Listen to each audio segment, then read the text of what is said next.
Doctor Voodoo or Brother Voodoo? Yeah, it's recording. God damn it! You always do that. All right, here we are. Welcome to the show. Hello. Half of us are here. Wait, who's the other half? Your voice is missing. Oh yeah. Dave's sick. Did you know that cum makes you lose your voice? Yes. Yeah. I knew that all too well. It's so unfortunate. Yeah, here we are. Yeah, here we are. So, yeah. I'm sorry that you guys are listening to us. If you want, you can listen to a better podcast by clicking on a better podcast. Well, thanks for at least clicking on listen. Yeah, we appreciate if you're even hearing this right now. That means that you either went onto our Twitter page or went onto our SoundCloud page and you hit listen. So we appreciate that, and we appreciate you. You know the other page they can go on? Probably like a suicide helpline type page. No, because then they'll get help. I want them to die. Yeah, but we're also the reason that they're depressed because we're so bad at podcasting. Do you ever think it would be funny to like run a suicide hotline, but just like not help them? Just let the phones ring constantly. Or answer them like, why are you whining so much? Or like pick up after an hour and they're like, why didn't you answer quicker? I like my ringtone. I'm like, I figured since you're suicidal, if I just didn't answer, you'd kill yourself and I wouldn't have to deal with you. That's not nice. Dude, right. I think all of you new listeners, thanks for clicking on listen. Yeah, thanks for that. I think there was a Married with Children episode where Bud Bundy actually worked at a suicide hotline thing and he did a bad job. That's unfortunate. I might have ripped that off. Are you thinking of the Seinfeld episode? That's not a thing. There's definitely a thing where George talks to someone. I'm pretty sure it was Seinfeld. I mean, George is on Seinfeld, so I would hope so. I'm pretty sure it was George, though. What'd he do? I could be wrong. He worked for like a suicide hotline. I don't think that was Seinfeld. I don't remember that. Nah, if anyone remembers, let us know. I think I would remember that, because I've seen all the Seinfelds many a times. I'm Dave, I know everything. Dude, how'd you know that? Good impression. Hey, dude, what other page could they probably go on? Let's see, there's Twitter. Oh my god, you did it this time! At Breakroom BS number 1. Yeah, Breakroom BS 1. Yeah. Breakroom BS, not number. The number is not in there. It's just Breakroom BS 1. Like the number, not 1 spelled O-N-E. Street, you should probably speak up. Yeah, streamer download. I'm sick and I'm talking louder than you. Oh, I'm not very good. You can stream or download it on SoundCloud. Brooks, our loyal listener, actually asked about downloading it, and I tweeted on there how to download it. You click on the little download button. I think you have to be a SoundCloud. Yeah, you have to have a SoundCloud account. But the thing is, you might not be able to do it on a tablet or something, because he mentioned something about he was on a tablet, so maybe you can't do it on there. I don't know. Yeah, so this week, what are you reviewing for comics this week?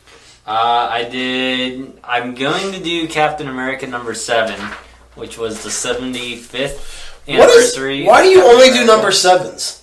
Dude, it's just the order they come out in. Oh my god. It was new this week on Marvel Unlimited.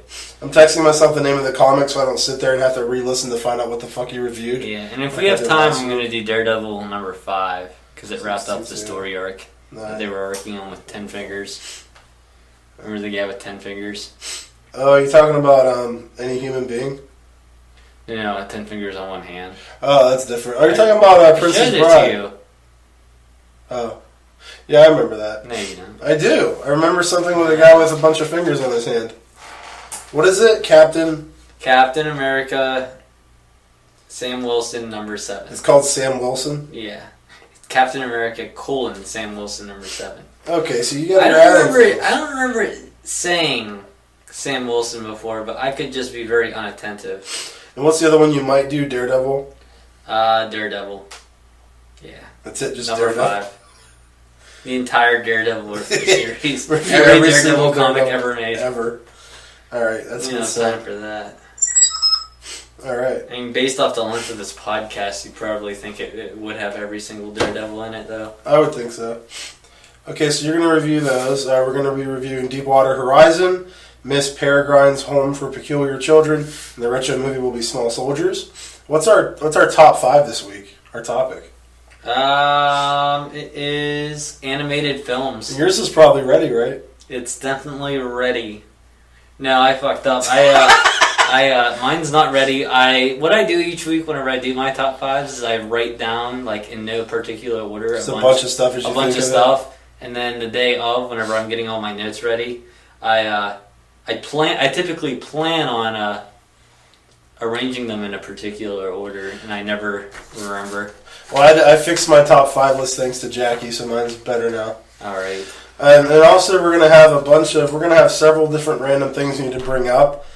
It's basically it's a bunch of stuff that Brooks tweeted about that I was like, oh, that's a good question. It's the Brooks segment. Yeah, we're just gonna call this the Brooks episode. This is dedicated to Brooks. If anyone plays music out there, they should totally make some what are those called? Like some intro music for these segments for us. That'd be really cool. Yeah, but then we probably have to have them sign something so they don't try to get money for it. You know what I mean? We are not going to pay you. So if you send us something, we will not pay you. That's on record. On record. That's on verbal record. Verbal record. Yeah. All right. Well, that's what we're gonna do today. So we're gonna start off with some news. We don't have a lot of news this week. It hasn't been a very big news week. Hello. Hey. It hasn't been a very big news week, but it has been a fairly racist news week, which I like. It's kind of funny. Yeah. I saw. Don't get me wrong. I don't hate black people, but racism's funny. Is that bad? Yeah. I was just thinking we should bring up this thing that happened. I thought of this myself. I found the article myself and had the idea to bring it up on the podcast myself. Mm-hmm. No one told me to do this. I'm listening. And you hear about this cop in McKeesport, PA that got fired because of what she put on Snapchat? What was it? She was in her uniform and took a Snapchat video of her saying something along the lines of like, "On the law today, niggas." And she was white. I mean, granted, she didn't use the hard R, but they were like, no, and she got fired. Yeah, that still gets you in trouble. She was really hot, Dave too. was just quoting that. That wasn't Dave's thoughts or opinion. I don't even like saying that with the A. It's not that, like, I'm afraid to be racist. It's just, it doesn't sound good. What do you mean it doesn't sound good? It just doesn't sound right coming out of my mouth. Yeah, that's true. You don't sound right. No, I definitely don't want to be racist either. Yeah. Well, let's go to our first news article. Winston Duke to play M'Baku in Marvel's Black Panther. Is that like a type of Ouija board? Yeah, it's the kind of Ouija board where like you put your hands on the little thing and you move it around and you ask it a question and you all suck each other's dicks. Is there a picture? Let me see this picture here of this character. Now, Winston Duke, is he from anything? All right, I showed the picture. I showed the picture to the microphone though. Okay, look up who M'Baku is, and it's M'Baku. It's basically a large. He's not a delicious dish, dude. He's not large, muscular black guy wearing the skin of a gorilla. It looks like. Okay, so let me. Do you know anything about him? I know nothing about Black Panther. Marvel's Black Panther cast a new member, according to Variety. The trade says that person of interest actor Winston Duke has landed the key role of the villain M'Baku, a.k.a. Man-Ape. That's unfortunate. That sounds a little racist, but then again, like I feel like Black Panther itself sounds a little racist. I mean, I don't know about that. Black Panther is a militant black organization that supports black people. Okay, so not racist, just very racially heavy. Yeah, I can see that. So you think the white writers were like, oh yeah, Black Panther will take this, ape man. They're just like, I'll show them. Oh boy. I couldn't even tell you. Yeah, I don't know about these character names, but... Speaking of funny racism... It's from the comics, man. Speaking of funny racism, there's no way this could go wrong. Speaking of funny racism... It's not... You say that phrase way too often. Oh, yeah. So, you ever see the original Dawn of the Dead? No. So, in the original Dawn of the Dead, Tom Savini keeps calling Ken Faree Chocolate Man. That doesn't seem very nice. Is that, I know, I'm thinking Night of the Living Dead. Oh, that's a great fucking movie. That's the only one I've seen. The original or the remake? The original. The remake's really good, too. Is that by Rob Zombie? You're an asshole. You're an asshole. In the comics, M'Baku was a Black Panther villain with mystical powers who tried to usurp the Wakandan throne. A real professional podcaster may have actually looked up some information on M'Baku, but I won't report it unless it's in the article. So it's going to be in the movie? Yeah, he's in the movie. I thought we already had a villain for the movie. No, they casted some chick, I think. I don't think. Who's in it? Chad Boseman plays Black Panther. Right. Michael B. Jordan plays Eric Killmonger. Yeah, he's a villain. Yeah, that's who I'm thinking of. Yeah, so his sidekick's room sidekick's for one more. The villain roster hasn't been filled up. Yeah, so his sidekick's gonna be the eight boy or whatever. How do you feel about there being multiple villains in movies? As long as they do it right. Yeah, can you think of anything where they've done it wrong? Spider-Man 3. Yeah. Oh, fuck yeah. You're right. I know there's at least one more. I'm trying to think of what it is. Where they do it right. I want to say one of the original Batmans. They do it right. They did it wrong. Batman Returns, I thought they did a good job with. The Tim Burton movie that we watched, it wasn't too bad, and that had a few villains in it, didn't it? This had one, Joker. I might be thinking of the second one with... Yeah, that's what I was just saying. Catwoman. Penguin and Catwoman, I thought they did a good job with that. Yeah. They did a good job with that one. Batman Forever, I thought that they did a good job with Riddler and Two-Face as well. I don't know. Like, Batman had Bane, Poison Ivy, and Mr. Freeze. I don't know. I wasn't a fan of that. Dude, in the comics for Batman, there's a comic called Batman Hush, where it's basically there's one guy who's manipulating all of the... like all Batman villains, and it seemed like it was basically a way for them to use as many classic villains as possible, but they did it really well in a way that was really fun to read. You ever tasted cum? Not on purpose. What accidentally happened? I gotta know. Well, there was this hole in the wall, and I didn't know what it was for. So I put my eye in it. And I thought you were gonna say that you cream pied Ashley and went down on her and forgot how gravity works. Oh. What? Oh. What happened? Moving on.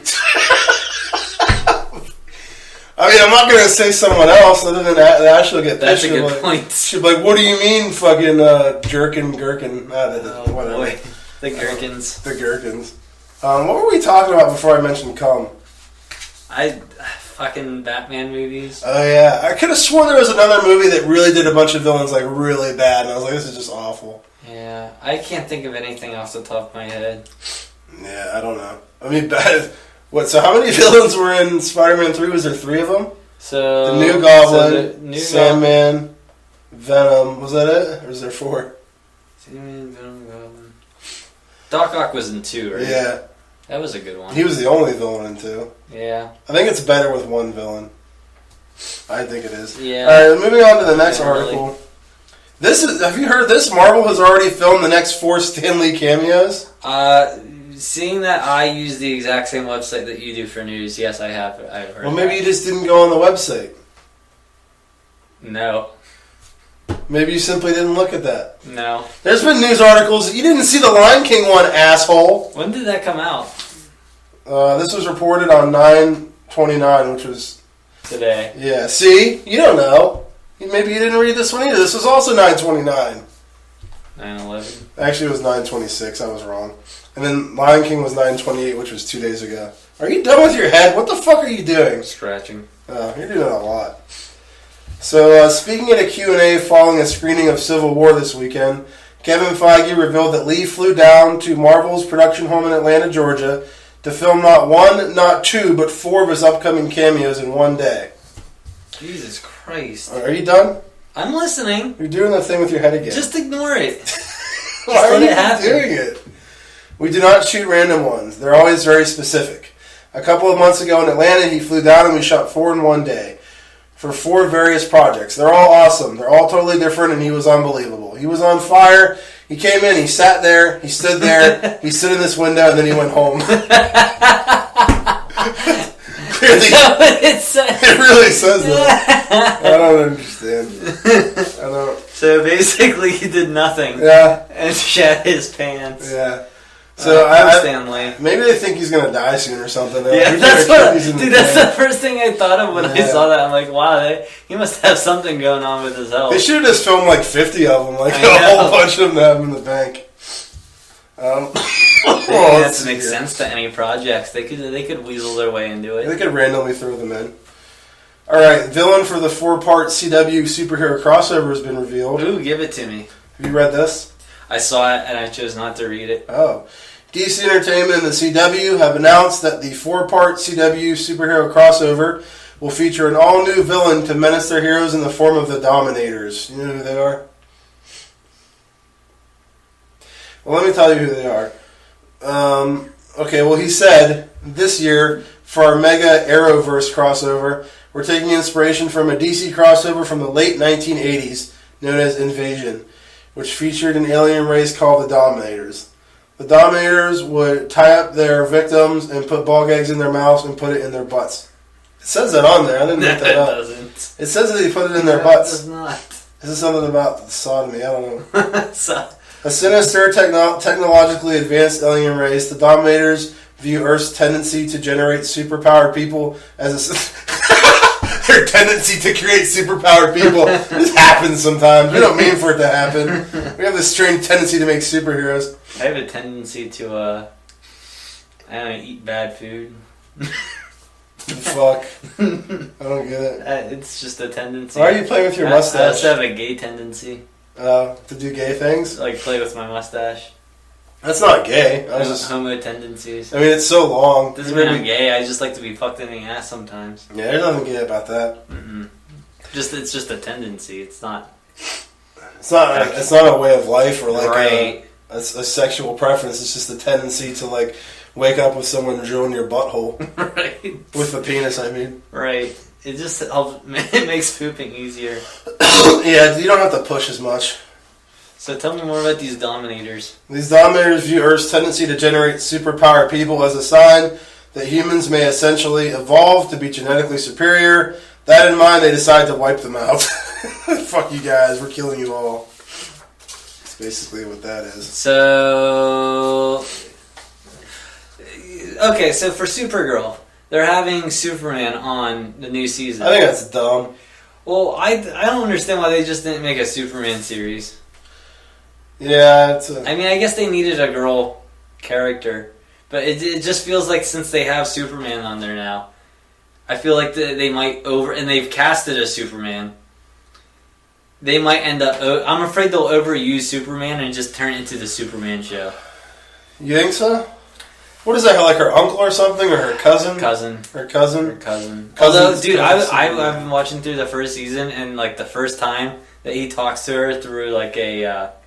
You don't actually see his face like throughout the first season from what I hear, but the first time I see them communicate through like a instant message type deal. Yeah, it was a touching conversation, and I'm definitely gonna stick with the show. Well, now since they're just cousins, I mean they can have sex, or is that still frowned upon?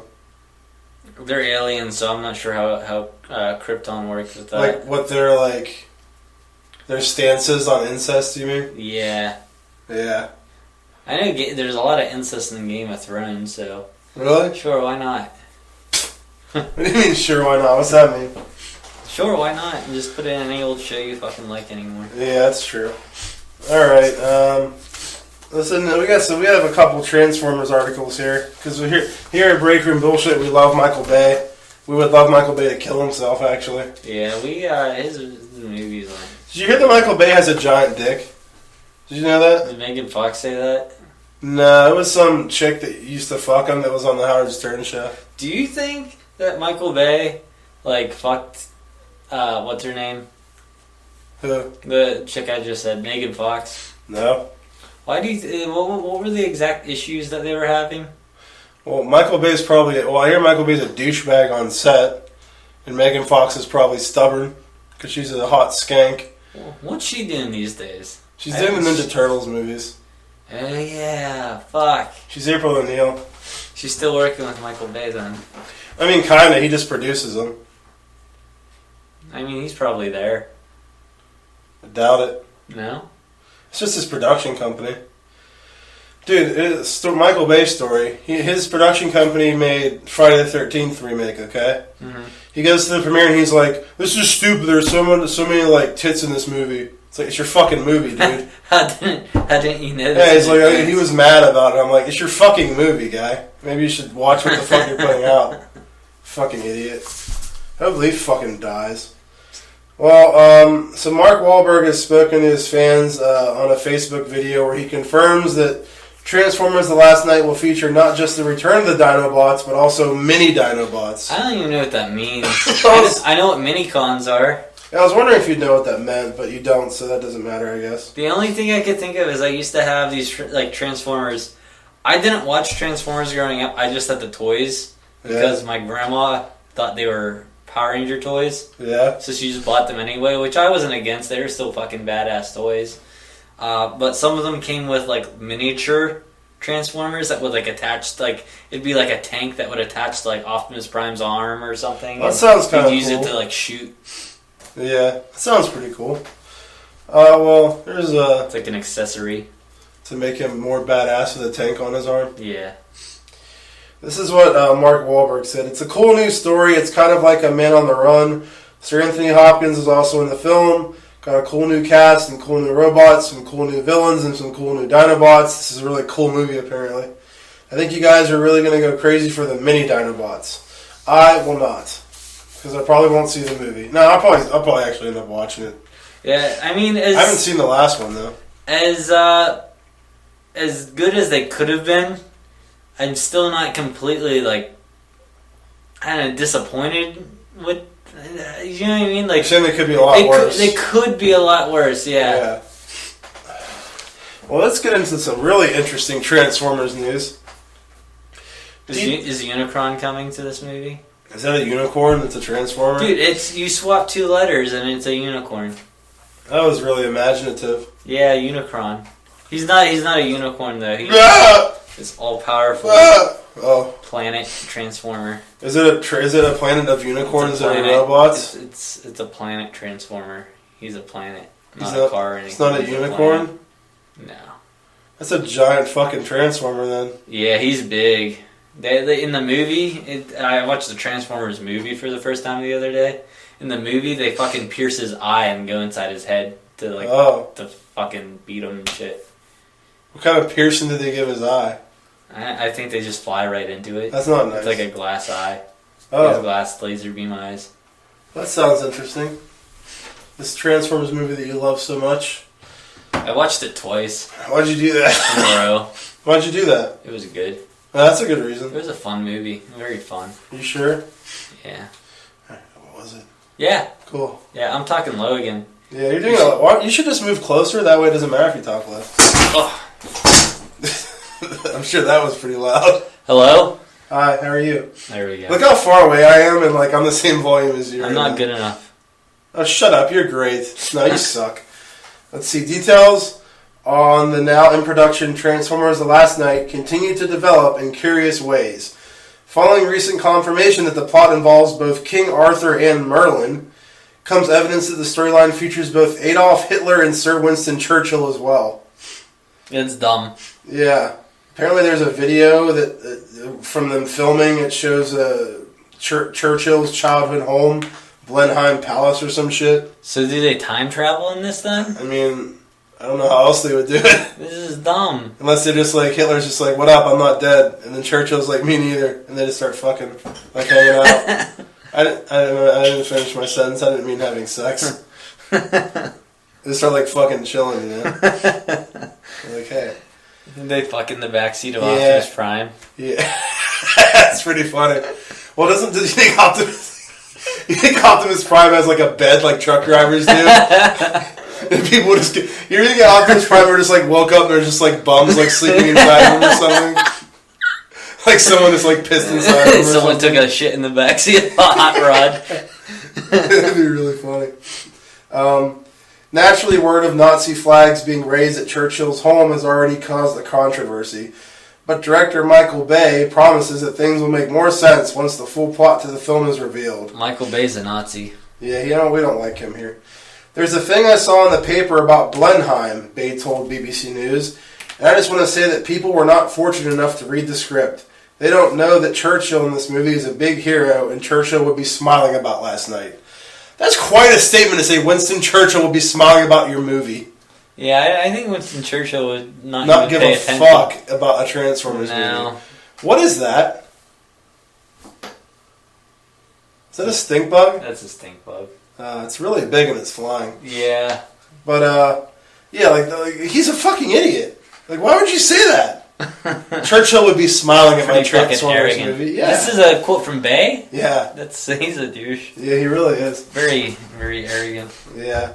It is unknown whether or not Hitler himself will appear on screen, or if he does, who might be playing the role.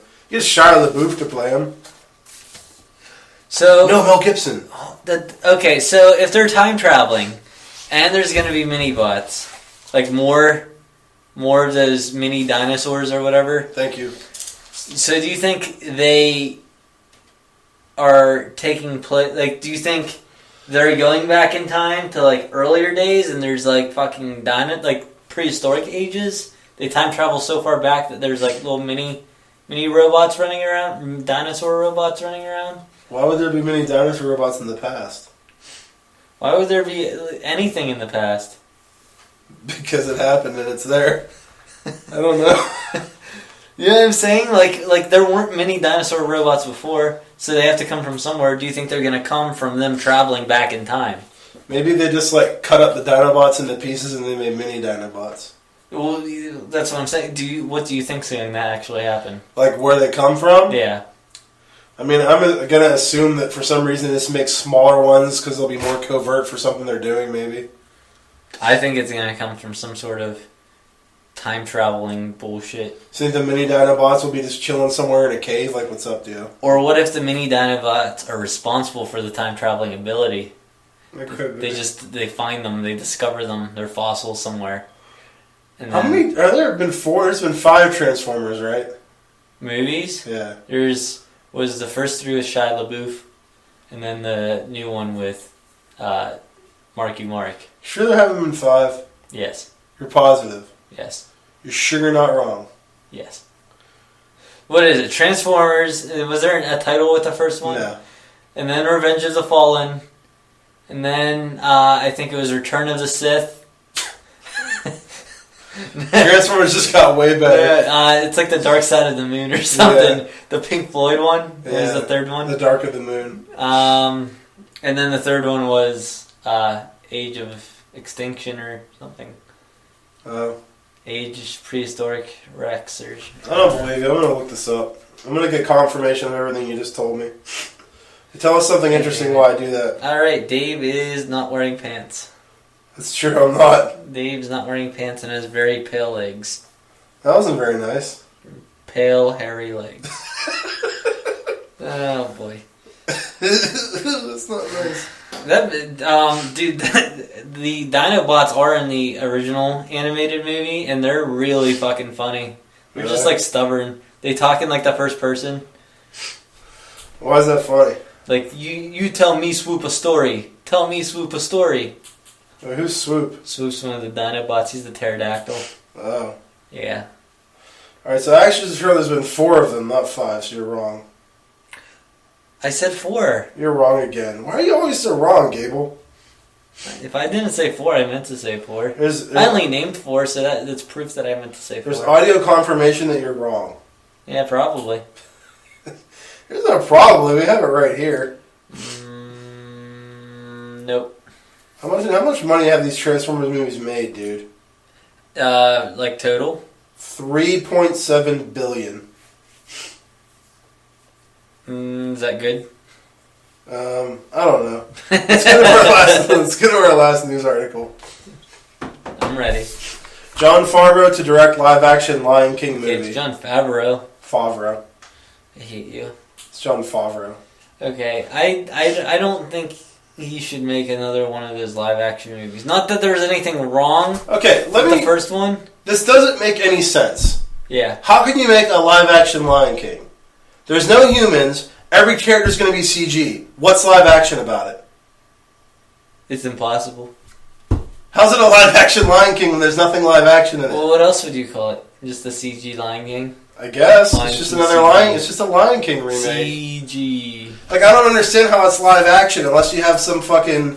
That dude from Black Panther show up as the monkey or something and, like, walk around. Like, Ape Man.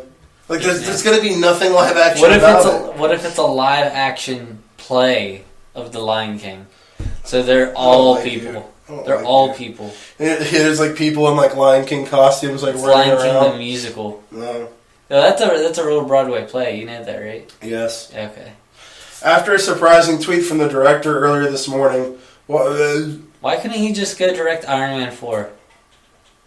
There is no Iron Man 4. There should be. Walt Disney Studios has confirmed that director Jon Favreau is putting a new reimagining of The Lion King on the fast track to production. Disney and Favreau are also in development on a sequel to The Jungle Book. No release date has been announced for either film. I don't think they should do a sequel for The Jungle Book. I agree with you. I think right. That's how you end up making a shitty franchise. I think you're right. Making sequels that aren't necessary. I think you might be right. For the first time ever. Yeah. No, you were right once before. Well, they're going to make it. You know why? Why? Because it's going to line their pockets. They're going to get rich from it still. With what? Money. Oh. People are still going to come back. I thought you were talking about like aluminum foil so they can steal from FYE. That's what I thought you meant. I didn't know. If anyone wants to steal any movies or CDs from anywhere... You probably shouldn't say this. Why? I don't... Like, they don't show you how to make meth on Breaking Bad for real. So why should you reveal how to steal from FYE? If you work at FYE, they show you a video of how people do it. Alright. I'm just that educational video. So why should we teach the general public, all 14 listeners, how to steal? I don't know what we're teaching them. I think it's common sense. So if you line your pockets in aluminum foil? Yeah. Alright, so I think we figured that out now. Alright, so no one do this because we're not advocating it. We're not advocating it. But what you can also do is take a bag and line the bag with aluminum foil and just dump a whole bunch of shit in the bag and it won't go off. It's dumb. Yeah, but the thing is, I would still be scared it wouldn't work. I'd be scared that I got the aluminum foil with a hole in it somewhere and like it goes right through and beeps. Yeah, you'd be fucked. You're fucked. Like, I don't see how it's completely foolproof, so I would be scared anyway. Yeah, that's, I don't know, that's dumb. But then again, I would also probably just throw the bag down and run if I got caught. Did I ever tell you that I went to the police station when I was a teenager for using a stolen credit card? Why'd you do that? So, me, my sister, and our one friend were walking through the woods, and we found a purse, and we were like, oh, cool, a purse, and there was a credit card, and they were like, oh, cool, we'll just use this for stuff since we're poor and we want stuff. So we went to Eaton Park, and our idea of splurging was buying shrimp from Eaton Park because it was the most expensive thing on the menu. There's shrimp at Eaton Park? Yeah, at least there was like 50 years ago. Oh, you're old. I'm an old man, son. Old Dave. So, old man Dave. Old man Dave. So we used it and we went to Eaton Park and we gave them the card and they come back and they're like, it's just going to be one moment, and then the police came. They fucking took us. What the fuck? Yeah, the police came and took us in like the fucking car and took us down to the station. How old were you? I don't know, like 13 maybe. Were you guys all around the same age? Yeah. Okay. But I mean, they didn't like. Like they were like, oh, they just called our parents. They just called our parents and sent us on our way. Here's another funny story. So, Finch has been eating at this restaurant near our place.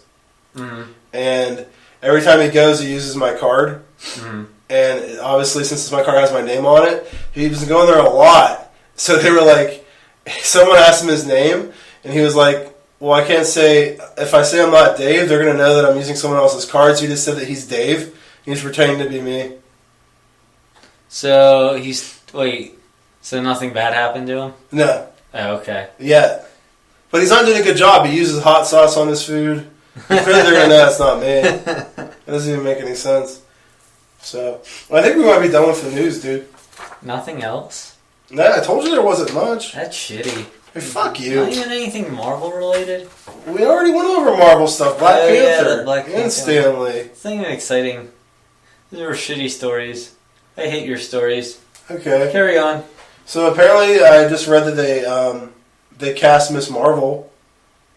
I hate you so much. I'm not kidding. They cast her. This is the latest news article. They cast Miss Marvel? Yeah, I couldn't print it because I was fucking. I mean, I guess I could print it, but I was printing from not home when I was doing them. That's why I didn't print it.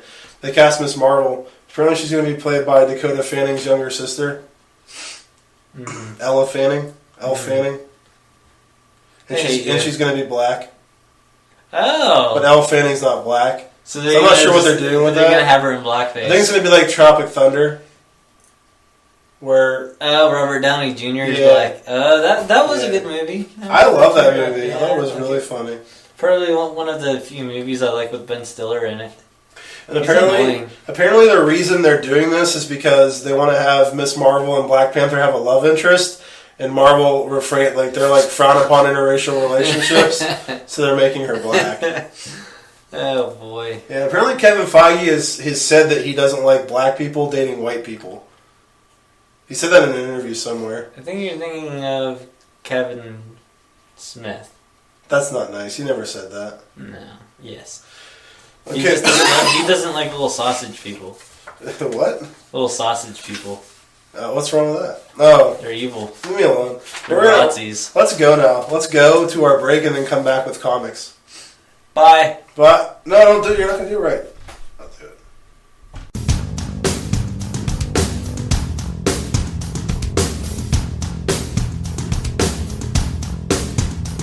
Walking Dead, that was my number 2 behind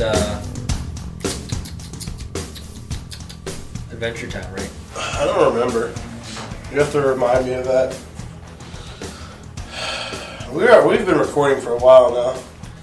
I fucking hate you. I told you, Dave, warn me so I can get ready for the next segment and get everything pulled up. Clearly and then you hit record. Clearly I'm ready. You're very ready. You're super ready. Super duper ready. Twerk. So this is Gable's comic review. This is my shitty comic review because fuck you. I'm thinking about getting music for all our segments. Like having music introductions for them. Dun, dun, dun, dun, dun, dun, dun, dun. Oh, I didn't do the new segment music. Fucked up. Heathcliff, no one could terrorize the neighborhood. Is that a thing? Was that like a generic version of Garfield? I think so. I don't even remember what happened on Heathcliff. Dude, I've heard some passionate fucking arguments about Heathcliff, Garfield being a ripoff of Heathcliff, and the other person would be like, "Oh, Garfield's so much better though," and he doesn't like Mondays. And dude, I've heard some passionate Heathcliff Garfield arguments. Isn't Monday like lasagna night though? No, it is not. That's why he hates Mondays. Okay, we have an issue. I hope I can make it another half hour without shitting my pants, because I really gotta take a shit. Alright, so here you go. Oh, I do love Captain America. Captain America number and 75. Captain America's black. Number 7. Well, the good news is this issue has like 0 black Captain America in it. Except for the intro. So does him as Captain America, is he basically still Falcon and have the wings and everything? Dude, he's literally Falcon with a shield. That's stupid. I have not experienced anything cool about this character at all. Is that an old Captain America? And He's wearing Captain America's costume from Winter Soldier. That's not his costume. That's a shield costume for a commander. Anyway, I was gonna bring this up later, but I also wanted to talk about how I'm kind of disappointed that Steve Rogers is a S.H.I.E.L.D. agent, being that S.H.I.E.L.D. is kind of recognized as like a necessary evil in the comics. Yeah. And they're just, the S.H.I.E.L.D's generally not good people. They do some pretty sneaky shit, right? Have they ever raped anyone? I don't think they've done that. Well, they're not that bad then. I guess that's a very optimistic view of it. What do you think's worse, rape or murder? Okay, I was trying to get to a point here. Probably rape. Really? Because you can psychologically really fuck someone up. Yeah, but if you murder them, it depends on how bad the rape is. Taking their life What type away. of rape is this? I mean, it's not a Dave Gable rape. It's more like a. That's consensual. It's more like a what the fuck was that movie? There was some movie where some gay dude raped some chick and just like beat the fucking shit out of her in a subway. I don't know what you're talking about at all. Yeah, this gay dude gets mad, right? So he just like rapes this girl in the subway because he hates her. Are you sure this wasn't a Subway commercial with Jarrett? I might be having a flashback from like 5 years ago from my mid-20s.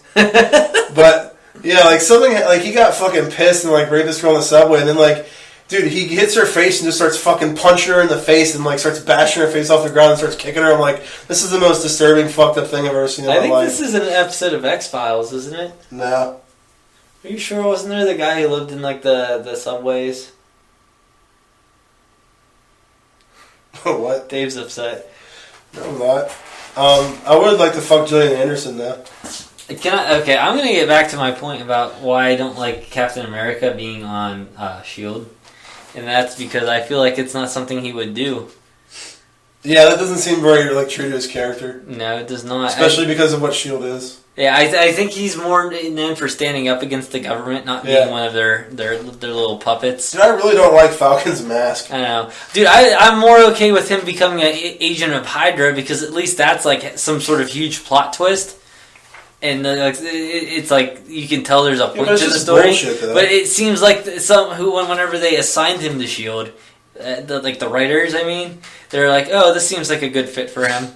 Although I wasn't there whenever they made that decision. I didn't read whenever they made that decision or how they did it. Well, they said that in a tweet. That's what they said. Oh, they just tweeted? Yeah. They're like, this looks like a good... They're like, hashtag Captain America. This looks like a good fit for him. This sounds like some David Ayer writing right here. Who's that? He's the guy who did Suicide Squad and then made some important points about it. Ayer. Okay. Made some important points about it on a post online. But I really don't like Captain America. Didn't even put it in the fucking movie. I really don't like Sam. Yeah, that was fucking dumb. Dude, the fucking all that shit about the Joker. Yeah, that's so important. Why wouldn't it be on there? Let's not bring this up. We'll move past this. But dude, his mask looks stupid. What? Look at it. Like, it's so dumb. Black Captain America. Yeah. Blacked in America. Is that dumb? It's like pulling it... that's what he's called. It's like pulling it from, the sides of his head to make a fucking stupid mask. It looks dumb. Well, luckily, the only real time we spend with him is in that intro there. And do you want to know something funny? I read this before work, and I worked at 5 today.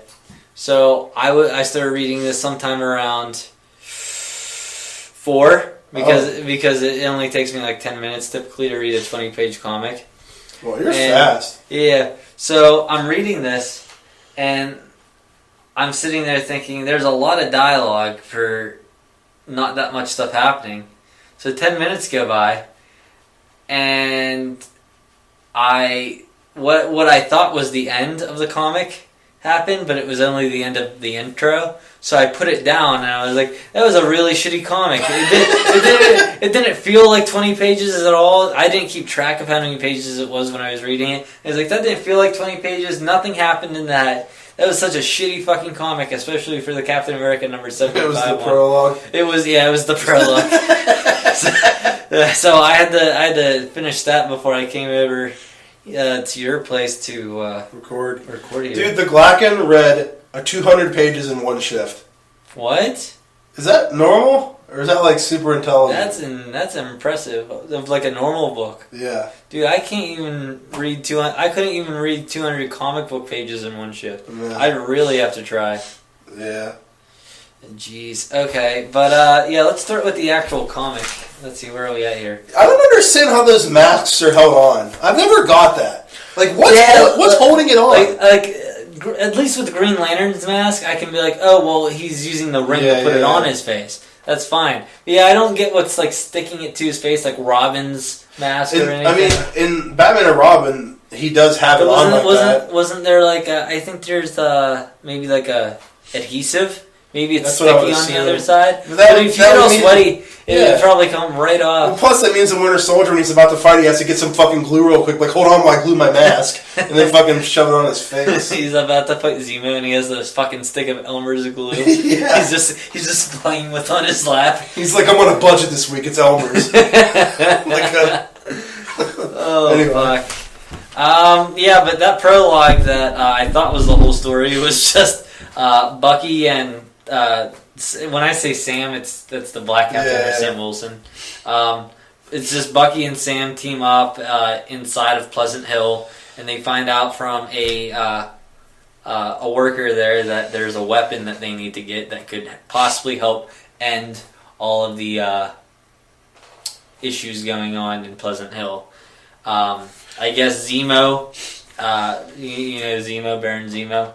Except this is where he actually wears the purple sock on his head, not like in the movie. Okay. Baron Zemo is leading I guess it's sort of like a breakout. It's some sort of rebellion within Pleasant Hill. So there's just all sorts of shit going down in Pleasant Hill. I don't like how Bucky looks in this. Like, yeah, I don't like the animation style for this prologue here. yeah. It just looks very like too computer generated. Does that make sense? Yeah. Yeah, generally I do not like when it looks so computer generated. So where does this take place in regards to the last two comics where it ended? It like continued in Pleasant Hill and the Marias were fighting. I mean, the only tie-in with it is that it takes place in Pleasant Hill. I haven't learned any more about that. You don't know when. I think that might be its own story going on with those two Avengers teams. But as far as this goes, it mainly focuses on Captain America, and it mainly focuses on Steve Rogers. Okay. And you're gonna see why. My prediction. What if I close my eyes? My prediction in an earlier episode came full circle. Ooh. Yeah. Were you proud of yourself for predicting it properly? No, because I technically knew it was coming, but I didn't know how it would happen. Who's that chick? What chick? Her. That's that one who told. She's like an employee for Pleasant Hill. She just looks like a teacher, and she poses as a teacher. She looks like a badass here. Yeah, she just pulls some guns out from behind the chalkboard there. Oh, she did. You were joking. No, I was not joking. Very literally happens. But after the old prologue with Bucky and Sam there, the rest of the comic 100% focuses on Steve Rogers. You see Steve is being kind of held hostage. This is all the prologue, everything before this? Yeah, it was Holy only 9 fuck, pages. That's long. It's a long prologue. Dude, look, what's it, 67 pages? Oh, shit. No wonder why I thought it was fucking done already. Is this a graphic novel or something? No, it's just because it's the 75th anniversary of Captain America, it's an extra large I gotcha. Issue. That's pretty cool. Yeah, it was. Whenever I first started reading this, I'm like, there's way too much dialogue, and like it took a long time to pick up. But once things started moving, and once they started focusing on Steve Rogers, that's what I want to see. I don't give a fuck about Sam Wilson. Yeah. I want to see Steve Rogers. He's being held hostage with Maria Hill. She's injured. Zemo and a bunch of other villains are holding them captive, and Hill has these injuries going on, which they're life-threatening injuries, and she needs medical attention immediately. She's bleeding from her vag? Yes. Oh. But Zemo did this kind of like demonstration where I guess he was going to let someone go to get one of the other S.H.I.E.L.D. agents go get medical attention, but he asked that guy if he would let Maria go in his place, and he's like, yeah. And then Zemo just fucking slits his throat, and I'm like, wow, that was really good villain building right there. Yeah. I was like, wow, I really hate this guy. He just fucking killed him in front of everybody. That was kind of a good. I don't want to say good because he killed someone, but it was some good character. Yeah, I get what you're trying to say. Is that Captain America? What are you getting too far ahead of the plot? I'm only like 2 pages into it. Oh, okay. You're not then. This is the first page. Yeah. Is that Captain America? Let me see. Where? Right here. That's Steve Rogers, yeah. Why is he so old? This is kind of like a flash forward. Are you getting too far into the plot? No, yeah, it was a flash forward. I forgot there was a flash forward of Crossbones beating the shit out of Steve Rogers. But I was planning on not talking about that till later because I figured it'd be too confusing. But that's fine. Okay, well, how was I supposed to know? You don't. How was I supposed to know? Now you do. Carrying on. Rock! This. I don't want this to take forever for me to do, and everyone's like, "Oh my god, get to the point." So I'm gonna keep going now. Okay. So Zemo killed that guy. He allowed Steve to take Maria to seek out medical attention, but it was under the condition that they were escorted by one of the priests that were living in Pleasant Hill, and Steve asked Maria, "Do you remember who this is?" And she's like, "No, I have no idea who that guy is. My memory might just be foggy." So they go with him. They find a doctor. She gets her medical attention, and the priest is standing outside and kind of waiting for them to finish up. And then he hears an explosion, and Steve and Maria break free, and they get away from the priest. Oh. After they get away, it's revealed to the readers that the priest was... Are you ready? Is it Wolverine? Nope. Gambit. Red Skull. Oh, Red Skull. Dude, he's fucking everywhere. Yeah. Remember that other plot twist from the other one? That's what I thought. He's fucking everywhere. That was Gambit, right? Yeah, well, yeah, he pretended to be Gambit. He's everywhere you want to be. Dude, he's everywhere. What does this priest character look like? I'm trying to move along with you. He's black. Trying to stay caught up with you, but I don't know if I'm too far ahead. Here, I'll catch you. I don't like this animation style. Oh, yeah. Whenever he is... at the beginning, he does some out loud thinking to the readers about like his history and his friendships with Bucky and Sam and how much he appreciates them. Aww. So that there was a good 3 or 4 pages there. That was some good friendship building. Gives the reader a good idea of what they mean to him. Oh, you're really far ahead. Yeah, I'm fucking up here. There's the priest. Okay, so there's the explosion. They're busting out now. You're like halfway through almost. Yeah. I need a tissue. Fucking That's blow my nose all over everything. Yeah, well. On my pants. Use my pants, I'm not worried. Alright. So Steve and Maria go to find... They decide they need to go find that girl. What? She's making the angry Miz. Oh, yeah, it's funny. Dude, there's this picture of this girl whenever the Miz beat Randy Orton for the title. She's just like pouting. Yeah, it's weird, and they keep showing her all the time. Dave made a really funny pouting face. Yeah, they call her Angry Miz Girl, but yeah, that's the same face she's making there. But go on. Yeah, but Steve and Maria go to find Kobik. I think it's pronounced Kobik. Kobik. That's the name of the personification of the reality cube. And she's the one who's responsible for all the villains changing and stuff. But yeah, she's there. She's like bowling or something. Yeah, I guess it's like something she does like for comfort. And Steve Rogers is there. He's just comforting her. The fuck is that guy? Is this be Ghost Rider? Okay. Jack O'Lantern. Okay. Yeah, he's a villain. Okay. Anyway. What the fuck was I talking about?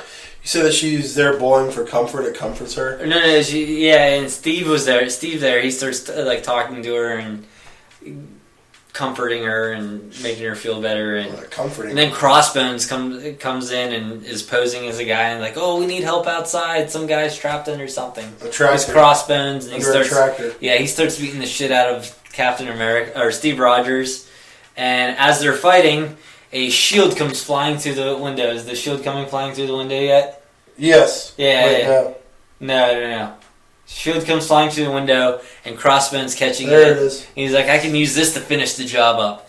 And he's right about to like just kill Captain America. Where does he think it came from?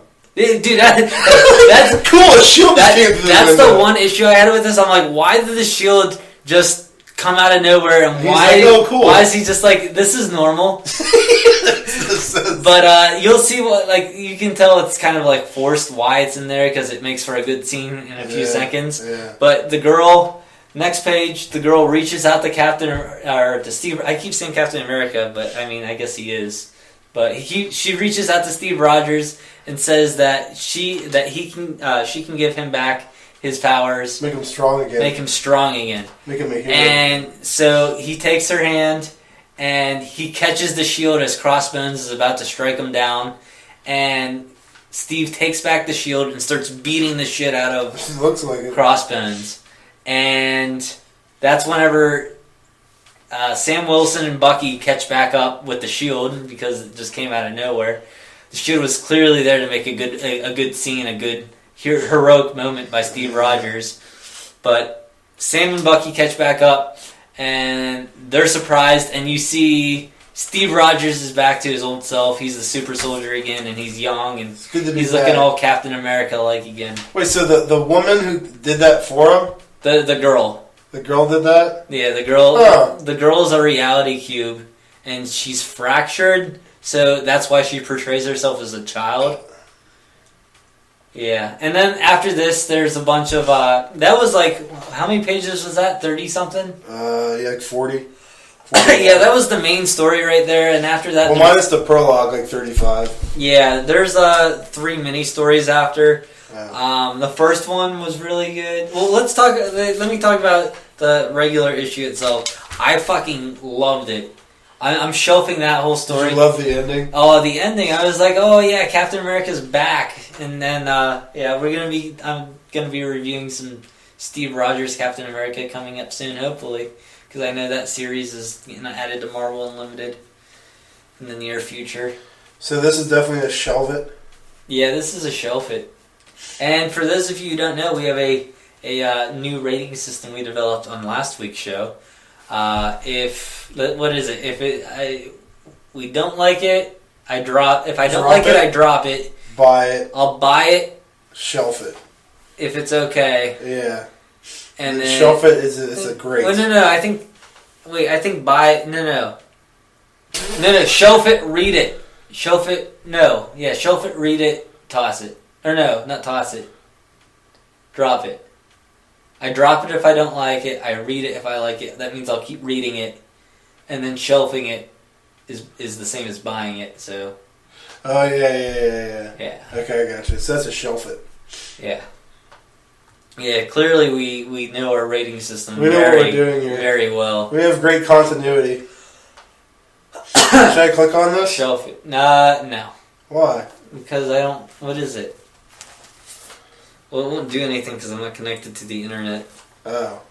So I should have clicked on it. No, you should not have. Let's get into some Daredevil. Unless you got more to say. Do you think we have time for Daredevil? Yeah. Well, let me talk about the mini stories that were in there real quick. First mini story. They were all about, I think, 5 pages each, 5 to 8 or something. The first one was a nice little story about, it was like a flashback to when Cap first started, before he got frozen and everything, and he was in a meeting with the government, and they wanted him to use, I guess this was about what weapon he'd be using, and they wanted him to use this big machine gun called like the Amerigun or something like that. And he was like, no, we're not here to attack, we're here to defend something.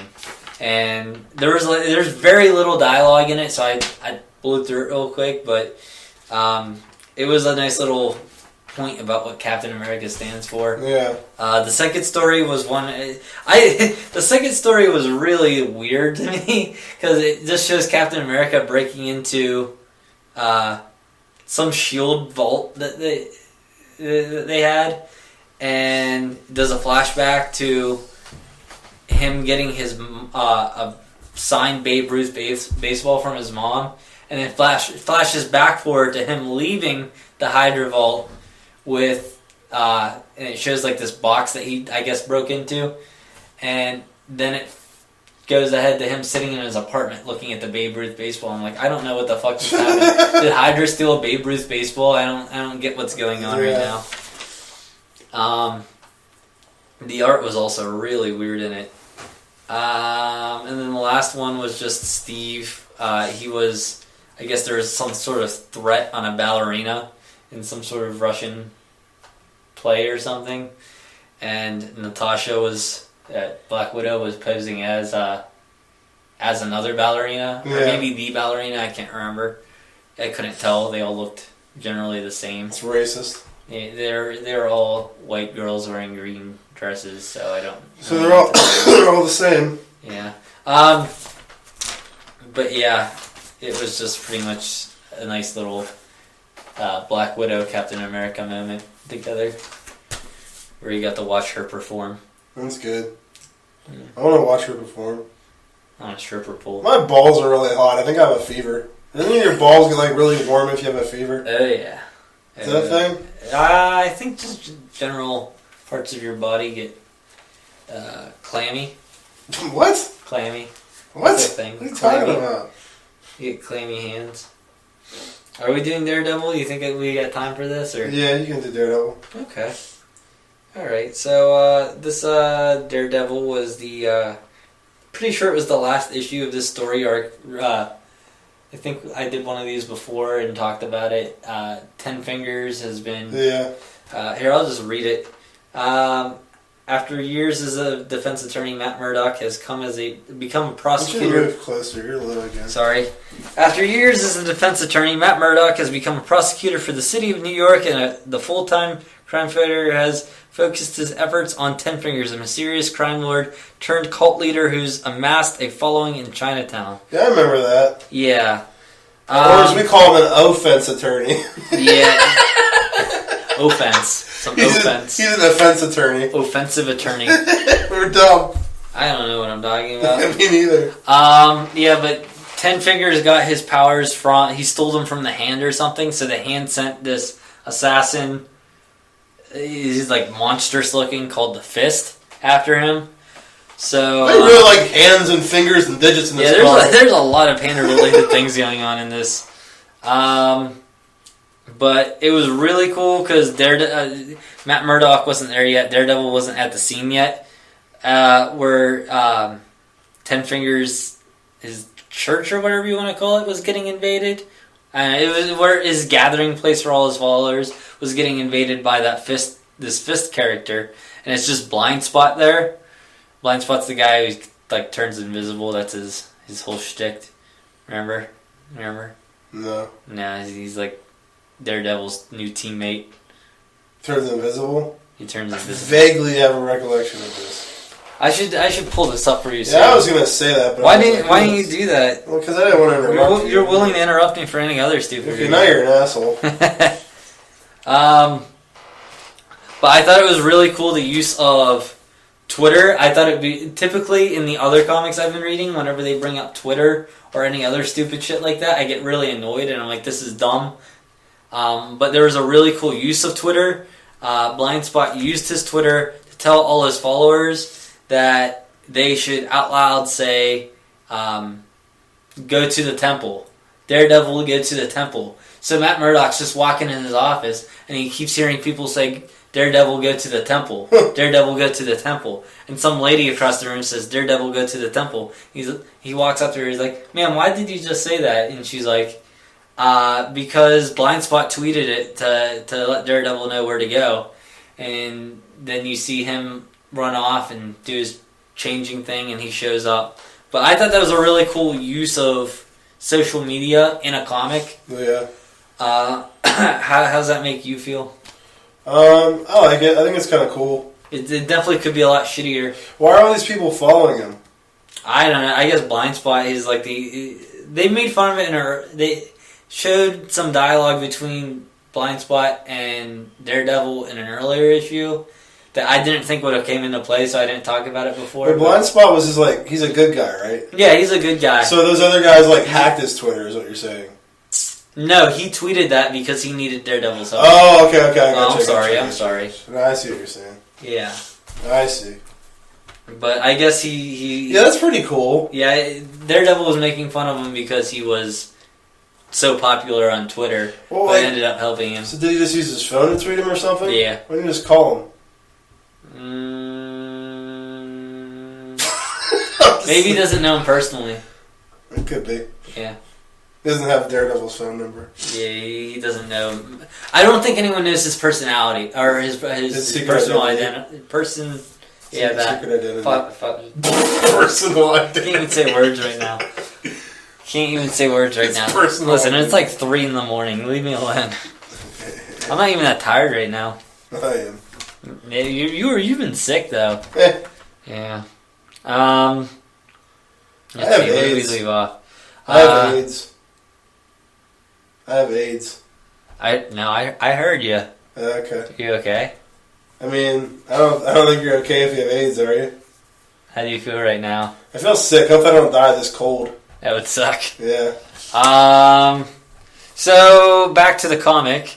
Ten Finger tries to defeat the Fist, but he fails to defeat the Fist, and he's like, "Well, all my followers just saw me fail to defeat him," and he turns to his his inner circle people called the Eights, and he's like, you need to kill them, and I'm just going to go start over, and I'm going to run away right now. So he runs away, and the Eights are now in charge of killing all the followers who just saw him fail at defeating the Fist character, because he promised that he was going to protect them, and he didn't. Yeah. So he runs away, they're about to kill him, and that's when Blind Spot's like, he steps in and he starts talking to them, and his mom's part of the Eights, and there's a really cool, like, kind of mother-son thing going on. Like, the relationship going on with them right now is very interesting. He begs and pleads her not to fight, and as they're about to engage in battle, she walks up behind the other two Eights and just stabs them. Oh. And she's like, sorry, it's too late for me. And then she leaves. So, that was a really interesting part, seeing how she was going to react to her son asking her to change. Yeah. Is that the end? I keep losing my train of thought right now. I'm not even talking. That's your fault. I know, that one was my fault. Yeah, and then as all that's going on, Daredevil's fighting the Fist since Ten Fingers failed.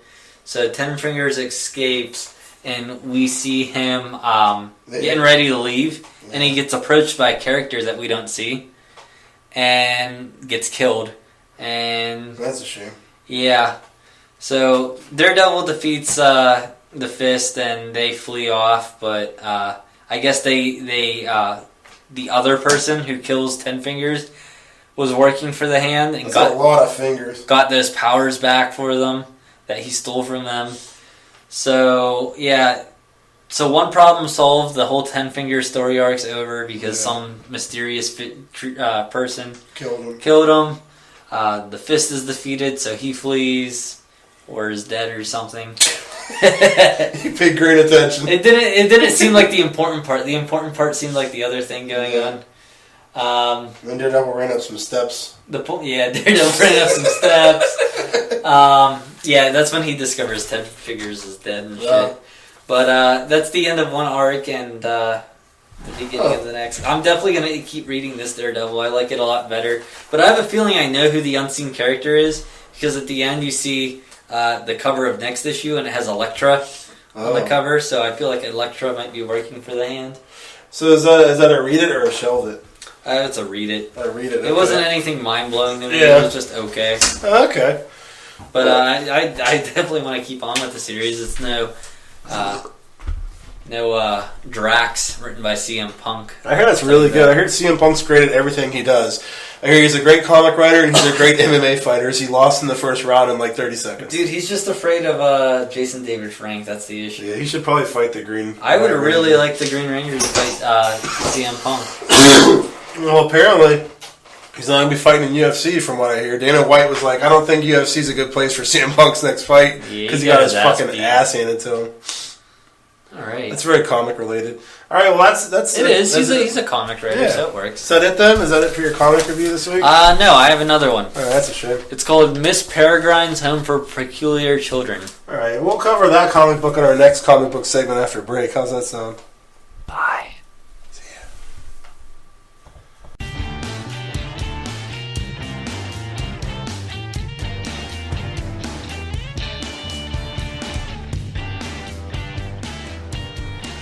All right, we're back. We are? All right. Yeah, I'm ready. I knew you were. What are you working on there?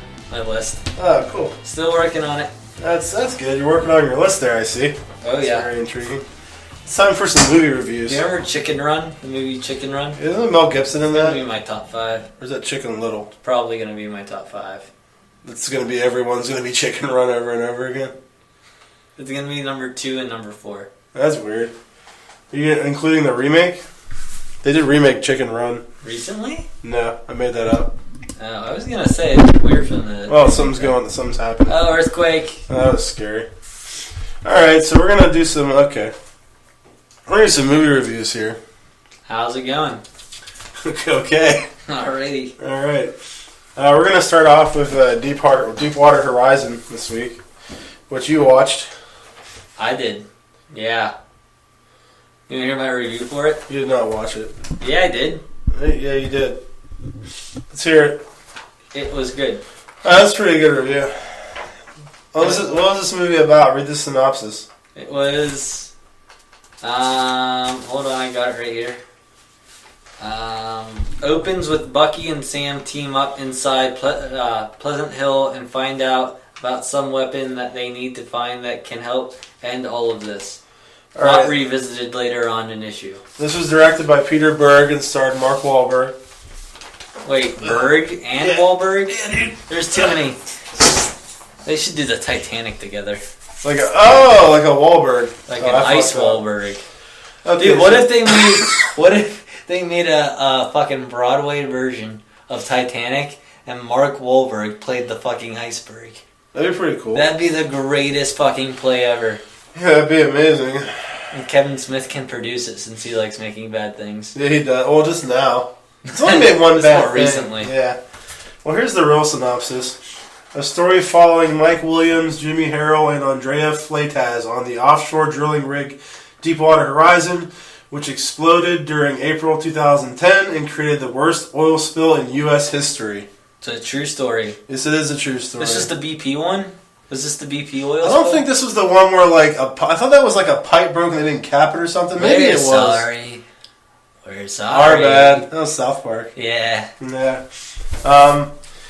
So let's just get into this flick. Let's get deep in this Yeah, bitch. I want to fuck Kate Hudson. We'll start off with that. God. She's still hot.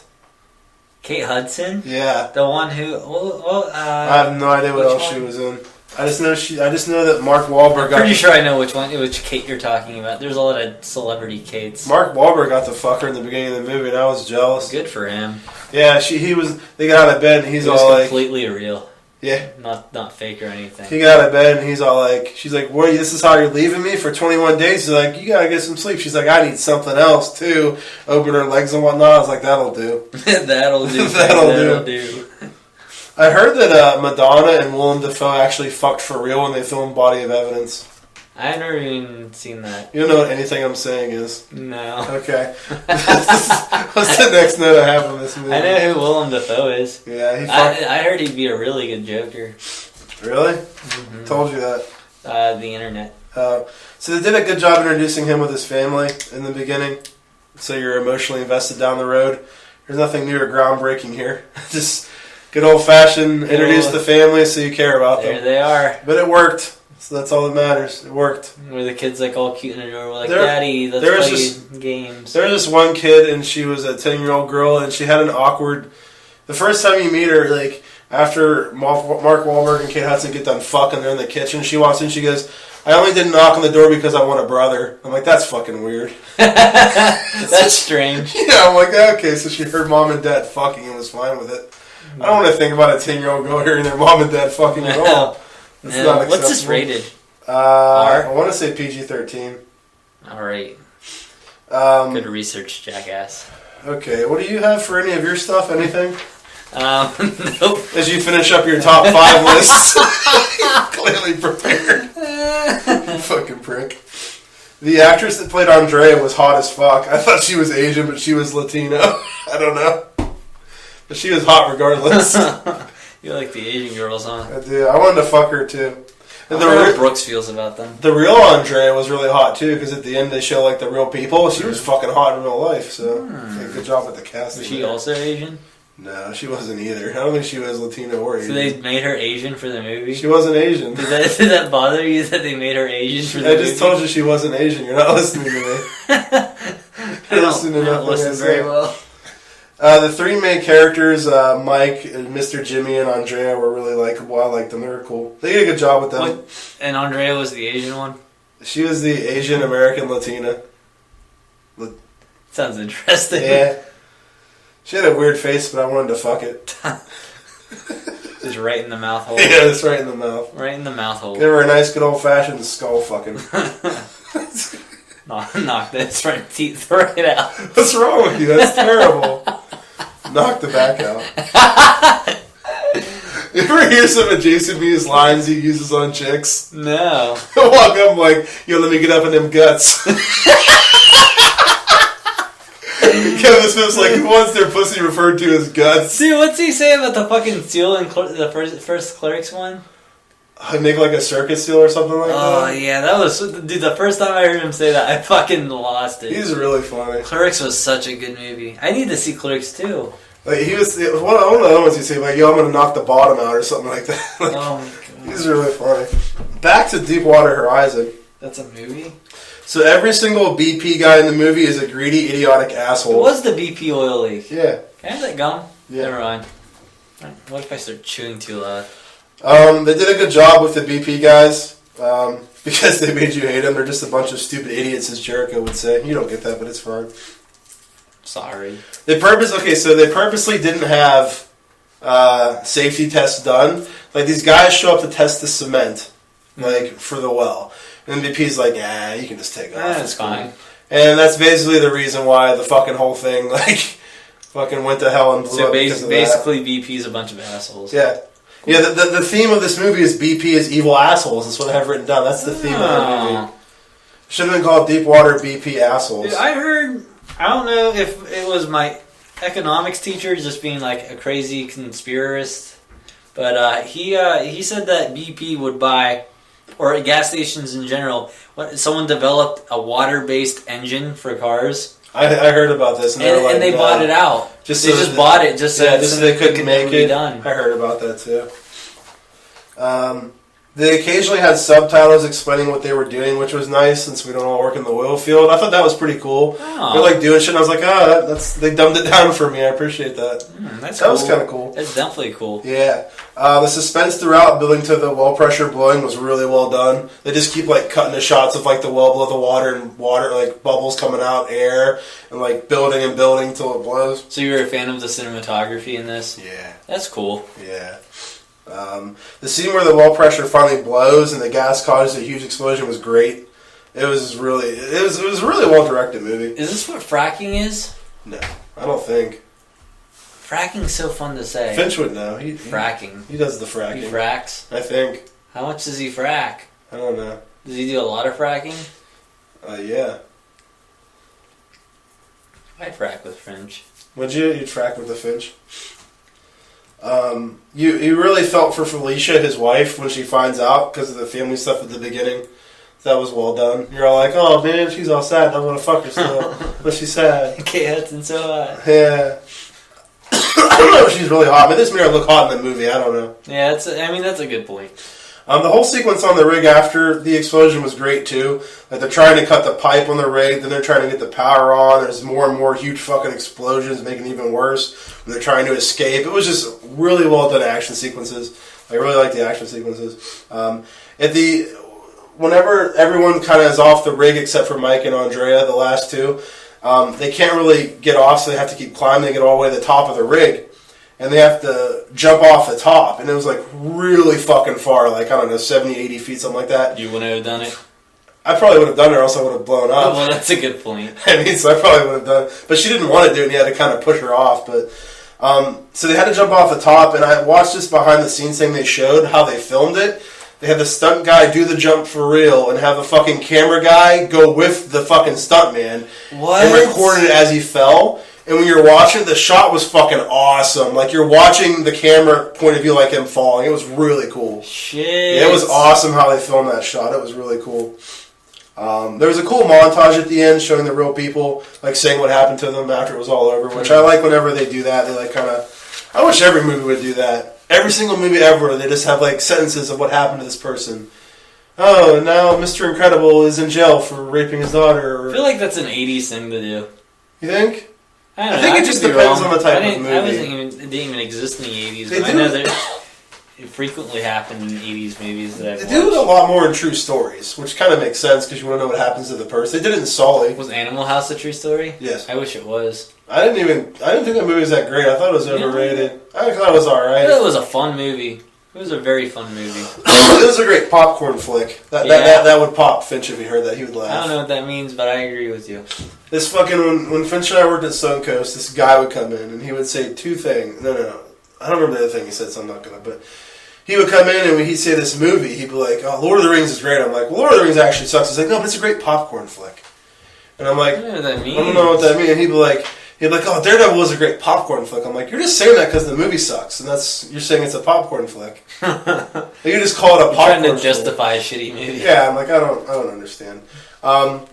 So whenever they were saying what happened to everyone, there was a sentence about the two BP guys that were responsible for deciding to call off the safety test. They were indicted on charges of manslaughter, but the charges were later dismissed. Oh, good. Which is not shocking at all. Like that's how our justice system works. Mm-hmm. They're rich, so they get off, and that's all there is to it. That's a shame. It was bullshit. They didn't get any comeuppance, which made me sad. And I'm pretty sure they all survived too. All the BP guys that were on the rig. I think it was like 5 or 6. Maybe they all survived too. No one died? I mean, not the BP guys, but there was like 130 people on there. Oh. Only a few of them were like company men. That's all I got for it. I gave it a 7 out of 10. You liked it? Yeah, I liked it. That was good. You liked it? Yeah, I liked it. So I thought I enjoyed it. Well, that's it for Deepwater Horizon. Let's move on to Miss Peregrines. Daredevil number 5. No, dude. I'm on the wrong page. Miss Peregrines Home for Peculiar Children. Let me just say that I was annoyed that they kept calling them peculiars. I thought it was so stupid. I was annoyed at how long the fucking movie title is, because if I want to talk to someone about it, it's really annoying. I just call it Miss Peregrine. Okay, I'm gonna take your route. Well, you got a synopsis for this one, right? I did. Okay. When Jacob discovers clues to a mystery that spans different worlds and times, he finds Miss Peregrines Home for Peculiar Children. But the mystery and danger deepen as he gets to know the residents and learns about their special powers. The Peculiar Children are led by Miss Peregrine, also known as Professor X, a powerful mutant telepath who can control and read minds. Their arch enemy is Magneto, a powerful mutant with the ability to generate and control magnetic fields. Alright, so this is directed by Tim Burton. Tim Burton. The one thing in your synopsis I don't get is like the spans different worlds. I'm like, what worlds? I mean, they're in a time loop. There's only one world. Yeah, it's one world. That didn't make much sense. I didn't even realize that. I didn't even think that much about the synopsis. But, I didn't get it. That was the dumbest thing in the synopsis. All right, here, lead it off. Let's go. Lead your review. What do you got? All right. Well, first of all, I want to say whenever I was going to see this movie, there was a trailer for a movie called A Monster Calls. And I showed you this trailer. Yeah, it looks really good. Yeah. So if you guys are listening, you should look at the trailer for that because that movie looks phenomenal. And then go see it, and then we'll get a cut of the profits. Go see it. Yeah. We get 5 cents for every ticket sold for that movie. It's not true, but I wish it were. Yeah, me too. The movie started off extremely slow for me. I don't know how you felt about that, but the whole first hour of this movie, I'm just sitting there. I'm like, this is fucking dumb. Yeah, you're right. It was pretty slow. I didn't have a note about that because I kind of went into it saying, all right, Gable's going to review this. So I'm just going to take a few notes. So I wasn't notating that type of stuff. There was just something that pissed me off. I was like, I'll write that down. Yeah. Dude, I was surprised. I have a fair amount of notes for this, but I didn't realize how many of them were negative because I kind of forgot about them as the movie was going on. And then when I was redoing my notes, I was like, shit, a lot of these aren't good things. Yeah. But, well, like, this is close to the beginning. Like, this is the first thing I saw that annoyed me. So I like how they're driving at night going to his grandpa's, and they almost run over this creepy old weird guy in the middle of the road with completely white inhuman eyeballs. They're like... Dude, that lady had no reaction. She's like, oh, that gave me the heebie-jeebies. I'm like, what the fuck? That guy was... Yeah. I'm like, they just blew it off like nothing happened. Yeah, that lady did not seem concerned that she almost ran someone over. 2 other notes in regards to this sequence. Okay, so... He goes into the woods to find his grandpa, right? Dude, he did not seem that upset that his grandpa had just been murdered. I agree with that. I didn't have a note of that, but I agree with that. They didn't react very much, is what it seemed like. People did not react. Well, here's the thing. Like, so, did the lady see the monster she shot at? No. If not, then why did she even shoot? Yeah, she shot like four or five times. Why did she shoot the gun? So she didn't see it and she didn't know anything was there, right? I thought she was just frantically firing because she turns around, shoots, and turns back and gives this weird look like, I'm like, what does that mean? What just happened? Like, why did I just fire it? It's some mysterious person that's invisible. And another that pissed me off, okay, a dog ate his grandpa's eyes. Really? Yeah, like really? Like there's no marks whatsoever around where his eyes were. So apparently dogs can just teleport eyeballs out of their sockets. Like how would anyone with any common sense think a dog ate his fucking eyes? Okay, so those things that took his eyes. Yeah. Are you familiar with what a Slender Man is? Who the Slender Man is? Wasn't he in Conjuring 2? No. I thought he was. Maybe. He was all slender and tall. Look up a picture of Slender Man. Well, the mouth and the head look just like a monster out of Silent Hill, but... Yeah, I think I know what you're talking about. He looks like the fucking... you should talk while I look this up. Another thing is when the kids were laughing at him in school in the flashback scene, when he's showing the pictures to all of them, and they cut to his face and how sad I am, all I can think is this kid's a fucking retard. Like, why would he believe this and tell all of his classmates that this is true? Right. He deserves to be ridiculed. Yeah, Slender Man is like, he's a monster character apparently. He just, random people will post pictures on the internet and he'll like be standing in the background. I think I heard about this. Yeah, I'm trying to find, like here's a really old picture and then here's him in the background back there. Yeah. That one's a really photoshopped one, but there's like ones like this where it might be something else, but at the same time it looks a lot like that character, and he just reappears in like old. Here's another one. Old pictures, and people are like, "What the fuck?" I mean, it could be something else, but like it just looks. It's weird how he like. That stuff's pretty cool. That shit keeps showing up. So he did kind of look like the Slender Man. Yeah. And like another thing I thought is all the characters are just really fucking dumb, like stupid, like in the head, like dumb, like. No one believes what someone's telling them. People won't tell other people stuff when they should be, and they're being asked about. They're just like, no, I'm not going to tell you. Like, someone finds out something important, like, about how his dad was eaten, like, killed by this fucking monster. Like, he doesn't tell them. Like no one's, like, giving any information to anyone else that's going to help anything with their fucking issues. Like, everyone was just so fucking dumb. I mean, just so bored. I just thought the whole thing was just really badly written, the whole movie. And if it was like this in the book, then the book was badly written. The book was written badly. Yeah, like, I don't know. I thought some of the stuff, like, there was a lot of really cool things in it, too. Like, really cool concepts. Like, the fact that they lived in the same day over and over again. Which I kind of got confused with later with the loops. Dude, okay, so... The ending? Okay, the scene, you're probably going to say the same thing. We'll go to the ending later. Okay. So you want to wait for that one? We'll get to that. Let's see, another thing is... I didn't know what the fuck these were. I had to look up the name. But you know how... the Ambrins? Yeah. I thought she kept saying, like, inbreds, and I'm like, what the fuck's an inbred? I had to look it up after the movie because I did not know what they were fucking saying. Yeah. It may have just been from their accents, though. That creepy baby fight. Do you remember the baby fight where you had, like, crab babies fighting each other? What the... Why is she letting this fucking creepy weirdo just make things and then destroy them for his own pleasure? It was really weird. It was really fucking... It looked like stop-motion animation, which was kind of cool. Yeah. It did kind of look like stop-motion. That scene did look kind of cool. Yeah. But at the same time, like, are these actual dead babies or are they dolls? I didn't know what was going on because I thought he could only control, like, dead things. Yeah. Dude, what about whenever that kid controls the dead son? Miss Peregrine's son. That was her son? Victor? I thought it was. Was I wrong? I don't know. He might be. I didn't notice that. Whoever he is, I guess he was like one of her kids regardless. Yeah, that whole thing was dumb. He just kind of pops up and he's like, hi, look at me. And I'm like, what a dumb fucking voice. I thought this was going to be like a cool scene where he gives out this cool information. What a dumb voice. You're like, he's been quizzing the fucking dolls. Yeah, that was pretty, there was no point to that scene. Yeah, you're right. There was none. Yeah. So this pissed me off. So they go onto the boat. She goes into the room in this boat, which is this old fucking rotting underwater ship, and fills it up with air. And for some reason, this room is airtight. Yeah. And the pressure from the water is not, like, I'm like, this is dumb. Like, this doesn't make any sense. I'm like, yeah, that was collapse. A little strange. I was like, it would collapse. Like, she closed the doors though, Dave. That made it airtight. And she forced them shut. No more water came in. It was dumb. Yeah, I mean, I guess I remember you complaining about it was like a spoiler when I was showing the whole thing. It ended up not being that big of a deal, so it didn't really bother. me at all. I agree with that. One of the times whenever what's the kid's name? Jake. Jake. Whenever he goes back into his present day time, like one of the first times, and there's all those dead sheep. I don't understand why the sheep were dead. Well, I think that they were saying the monster killed them and ate their eyeballs. But didn't he have to eat? But I don't know why. Yeah, I don't know why they would do that. Yeah, it didn't make any sense to me. No.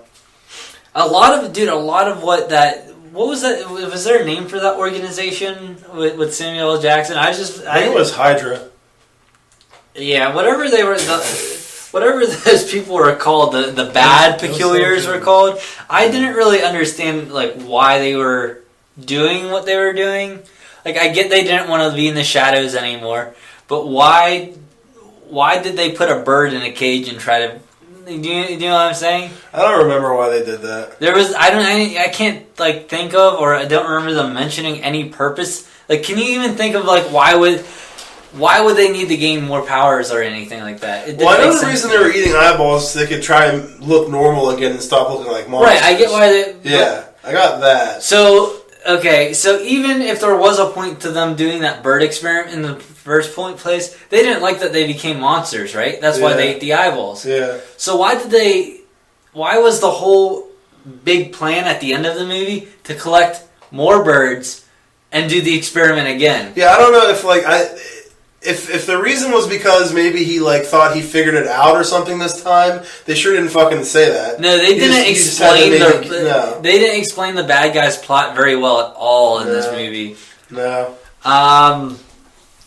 And towards the end of the movie, whenever what's the girl's name who blows things? You know what's funny? Before I saw the movie, I got the synopsises and the cast and everything ready, so I'd have less to do afterwards. And it took me an hour to figure out who the fuck she was. I had her listed as Olivia Elefantata, the other girl. I couldn't figure out who the fuck she was in the movie. Mm-hmm. I think that was Emma Bloom, I believe. Yeah, Emma. Oh, yeah, okay. So Emma's... there's a scene where Emma's blowing Samuel L. Jackson's character. And she's a little young for that. She's using her blowing powers to pin him against the wall. For some reason, she can't just go... This sounds very sexual, but she's using her wind-blowing powers to use the wind to pin him against the wall. The weirdest part was when he came in her mouth. And this was right after... This was right after Jake just tried using the... What is that gun called? The crossbow. The crossbow. He was such a good shot. And he missed 17 times. So she pins him against the wall, and he decides to walk away. When he's pinned against the wall, why didn't he just shoot him? That's a good point. He had a clear shot there. It's not like he was moving anytime soon. This is a valid point. Instead I didn't get why she didn't just stop, take a breath, and then blow again. Yeah. I was what's happening here? I don't know what was. She needs to learn how to suck dick. This is a thing that pissed me off. So you know the scene where Peregrine is standing next to the water waiting for the monster to come. Mm-hmm. So all these years of repeating this day, and it's been years because the grandpa was young when he first called, and he got old and died. So it's been years of repeating this day over and over. The most surefire way she comes up with to stop this monster is to shoot it in the face with a crossbow. You couldn't build a fucking trap or something. Well, wouldn't she have to build it again every day? Well, yeah, but I mean, just figure out something. What if she sneezes and she misses? Every day you had years to figure out a thing to do, and all you do is shoot it with a crossbow and hope you don't miss. It was retarded. Put a fucking hole in the ground, or do something, anything, some sort of trap or something. Yeah, that's you got a good point. She should have prepared a little better. Get a fucking find an explosive. Get a volleyball in it and trap it. Get an explosive. Put it right where he comes up and detonate it when he gets next to it. Yeah, that's easy. It was just stupid. That, that's what she did. I thought that was dumb. Crossbow. The crossbow. What else? There's still a lot of cool parts in this movie, like that skeleton fight. Yeah, that was cool. I really enjoyed that scene. Yeah. That whole end fight scene. I don't understand why those twins, if their ability is to show someone their face, they didn't do that a long time ago, dude. Over and over again. This movie could have been done a lot sooner. Just look at Baron. Dude, as soon as he breaks into the house for the first time, take their mask off, he's stoned. Movie's done. That's a really good point. Movie's done. I didn't even think of that. Most overpowered characters in this movie are the stone twins or whatever. Medusa twins. Here's a question. So, why wouldn't she make a new loop ASAP after making the one that ends with them all getting blown up? Yeah, I don't. They were living in this loop for years that if she forgets to reset it, they will all die. Why didn't she just go make a new loop immediately? Somewhere else. Just find somewhere else. Yeah, like, why did she do that? That makes Maybe no it's sense. very straining on her. That's the only thing not explained well then. They even say in the movie that, like, they even mentioned, like, she going said she was in a do rush new or something. loops or something. I don't know. Yeah, but then, like, you're in a rush so that she created it. Go do a new one now. Yeah, like you have all this time, plan one out, get a new one going. Like, instead you spend decades inside this loop where if you fucking forget, you blow up. Yeah. That made no sense. And here's the other thing that made no that sense. scene was really cool, at least whenever she does turn it back. Why are they wearing gas masks? Why are they all put on gas masks? For some reason, I thought at first it was going to be because it does, everything does explode. And, like, maybe it's some sort of nuclear... Even later in the movie, they are, like, inches from the house when the bombs hit and blow up and they're fine. Yeah, there's... Why did they wear gas masks? Actually wearing the gas That was fucking stupid. I'm like, why do they have these on? Yeah. It made no sense. Yeah, I enjoyed the actual, like, how the scene was filmed, though. I agree with that. Let's see. So, you were talking about earlier how Abe kept calling. Yes. And... it kind of like they built it up to be this really like cool thing, like this cool conversation that was going, like something really cool was going to come from it. Yeah, nothing cool came from it. I mean, whenever Jake finally gets to talk to his grandfather again, I thought it was going to be like a real emotional phone call. He's just like, "I miss you," and I'm like, and then he hung up on his grandpa. This is doing nothing for me. He went click. Okay, why did he give the crossbow away to that old lady when he's the only one that can see the monster? He has a crossbow when they're in that room, hold up, and he gives it to fucking Judi Dench to shoot him when she can't even see him. Why wouldn't he keep it if he's the only one that can see the monster? Yeah, I don't know, dude. I mean, clearly he's not a good shot with it. Maybe that's... there it is. Well, I don't even see it, but I have a better shot than you. Yeah, like it was retarded. Okay, so let's get into this scene. Okay, the scene on the boat. Wait, we got everything else, right? I want to make sure we save this for last. Did you have anything else on there? Reading. Rainbow. Last thing. Whenever the hollow, that's what they're called, right? Hollows. Yeah. Whenever it breaks in, and he's swinging that one kid around the room, why didn't you just kill him? Just eat his eye. I'm watching him like... He dragged that scene out for so long. As I'm watching him like, why is this kid alive still? It did not make sense. Okay. All right, let's do the big scene now. I'm ready. So the scene on the boat where they explain the time loops and what they're going to do and how he will stay in one after it ends and his grandpa will still be alive. Dude, it was so convoluted and I know what the fuck they were talking about. Dude, that part made sense to me. I don't know why. Out, like after like 10 minutes of thinking about it, I was like, okay, I get it. Why is his grandpa still alive from it? Because they're going to a time loop that's like 6 months before his grandpa dies. Okay. And then they'll stop Baron, so when he comes out of that time loop, his grandpa never died. Okay. Yeah. But dude, it was so confusing. I'm like, I don't understand what they're talking about when they first told me, when they first said it. What I was very confused about was when he went to find the girl, right? Yeah. Like after everything's said and done, he can't be with her anymore because he's in his own time. So what he decides, what his grandpa tells him to do. Sequence. What his grandpa tells him to do. I gave up. I'm gonna try to think that. Help me out. We'll do this out loud together. So his grandpa tells him to go. He has the map. To find when. Yeah. And he has the map to find where all these loops are, what time period they take place. What confused me was he kept saying that like I went here and it took me to Germany, where the time loop's like moving space too. Like, how did a time loop take him to a different place? I didn't get that. Here's where I get confused. Even if he does travel from time loop to time loop, why, whenever what are they called? I just thought of something. The Yimbrins. How come whenever they reset the time, why does that not affect him? I don't know what you're asking. I'm confused. Okay, so he goes into a time loop in fucking like Germany, and he travels to go to another time loop.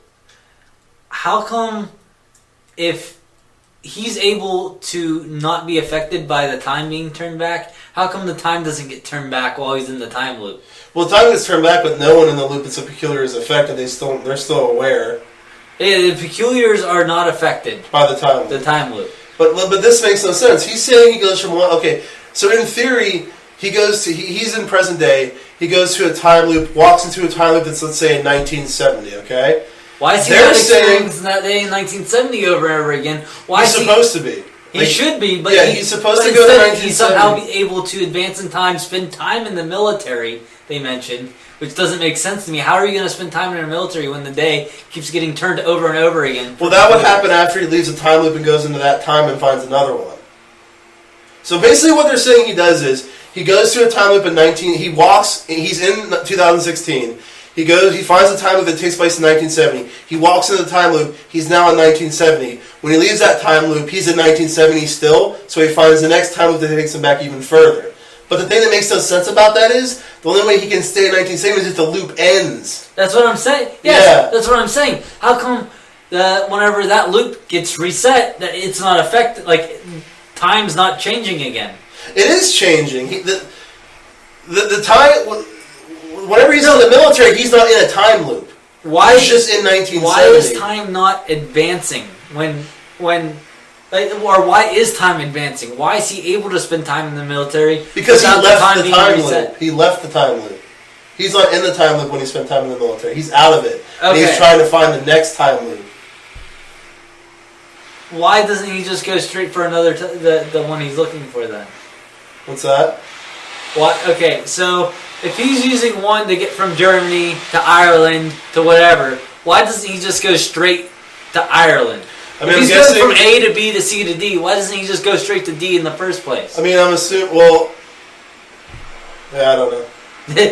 It's so stupid. This movie's stupid. I give it a 3. Yeah, let's just give up. It made no sense. This is dumb. I gave it a 3.5.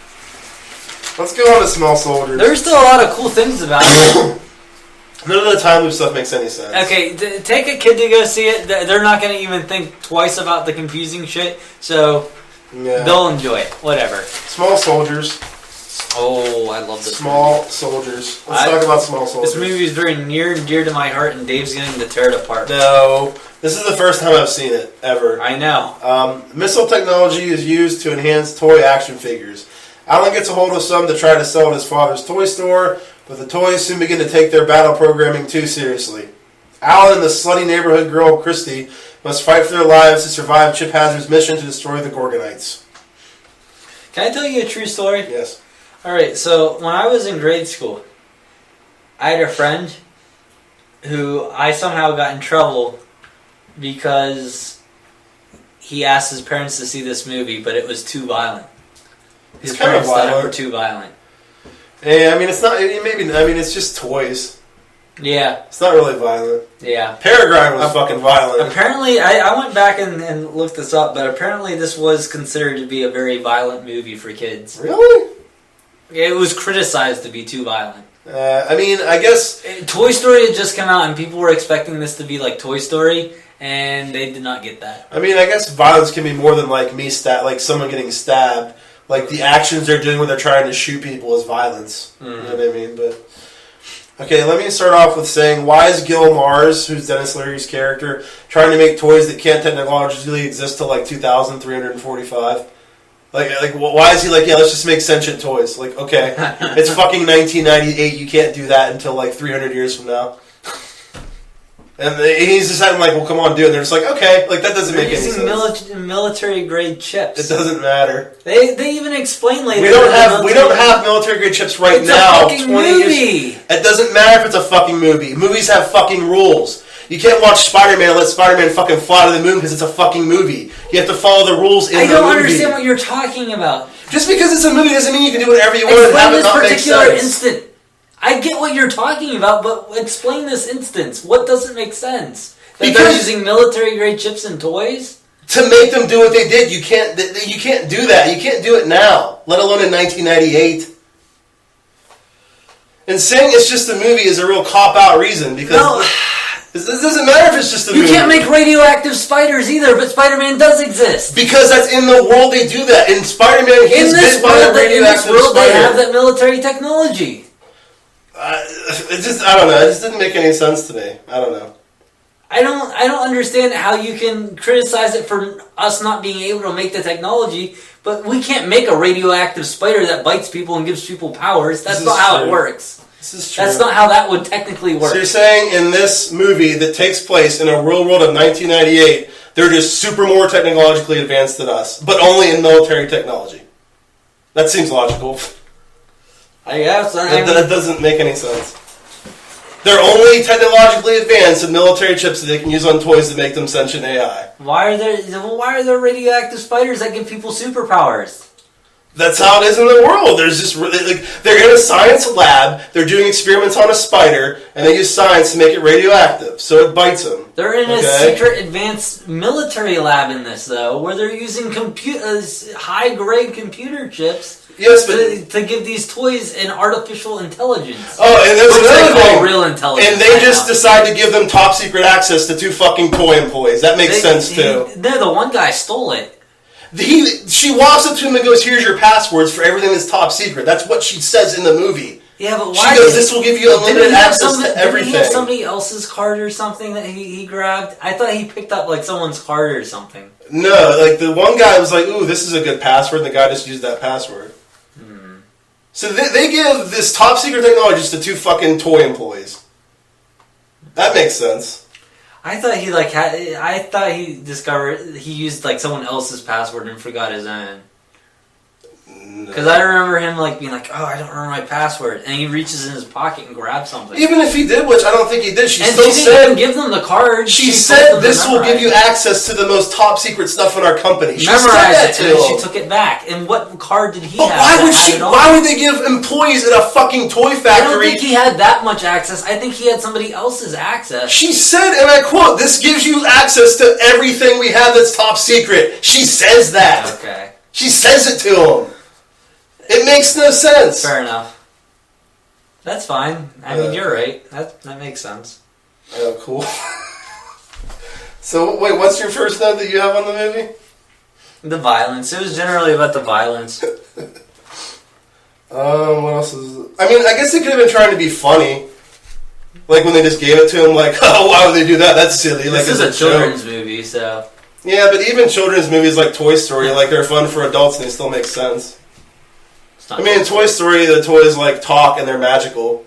That's the world you're in, okay? Like, I get that. Pixar. But... God damn it, this is a long... Are you still pulling fucking hairs out? Yeah, there's like these few random ones that are just really long. And how are they making a profit from these toys that are... Each one's using a top secret, I'm assuming super expensive chip, as well as a battery that never dies, and they're charging $79.99. I can imagine any type of profit margin that's coming from these toys. Dennis Leary needs to learn how to run a company. Dennis Leary is the fucking man. Gills Mars. Gills. Yeah. Is that his character's name, or are you talking about Nemo? What? No, the character's name was Gil Mars. Isn't that his character's name in Nemo? Gil? No, wasn't it like fucking like... Dude, I think it was Shark Gil. Tooth or something? I think it was It Gil. might have been. I guess he plays a lot of Gills. Yeah. That's not even like a normal name, Gills. So he's not very good at making money. I don't know how he's so successful. Dennis Leary. Yeah. I don't know. He bought their company, though. I got really happy when Alan said he's an X-Files kind of guy. I was like, fuck yeah, I'm an X-Files kind of guy myself. X-Files is dumb. You're an asshole. That's not true. I liked how it kind of was it's kind of a reflection on how violence sells in pop culture. It wasn't violence, it was action, remember? Is that what he said? He's like, isn't it really violence? He's like, no, it's action. Not violence, it's action. Yeah. Dude, I like how I really thought it was interesting how the good guys were what they designed to be the good guys were these very violent, heavy commando military action figures. I never saw the movie, and I assumed that Chip was a good guy. Just from like looking at the pictures, I was like, oh, he must be the good guy.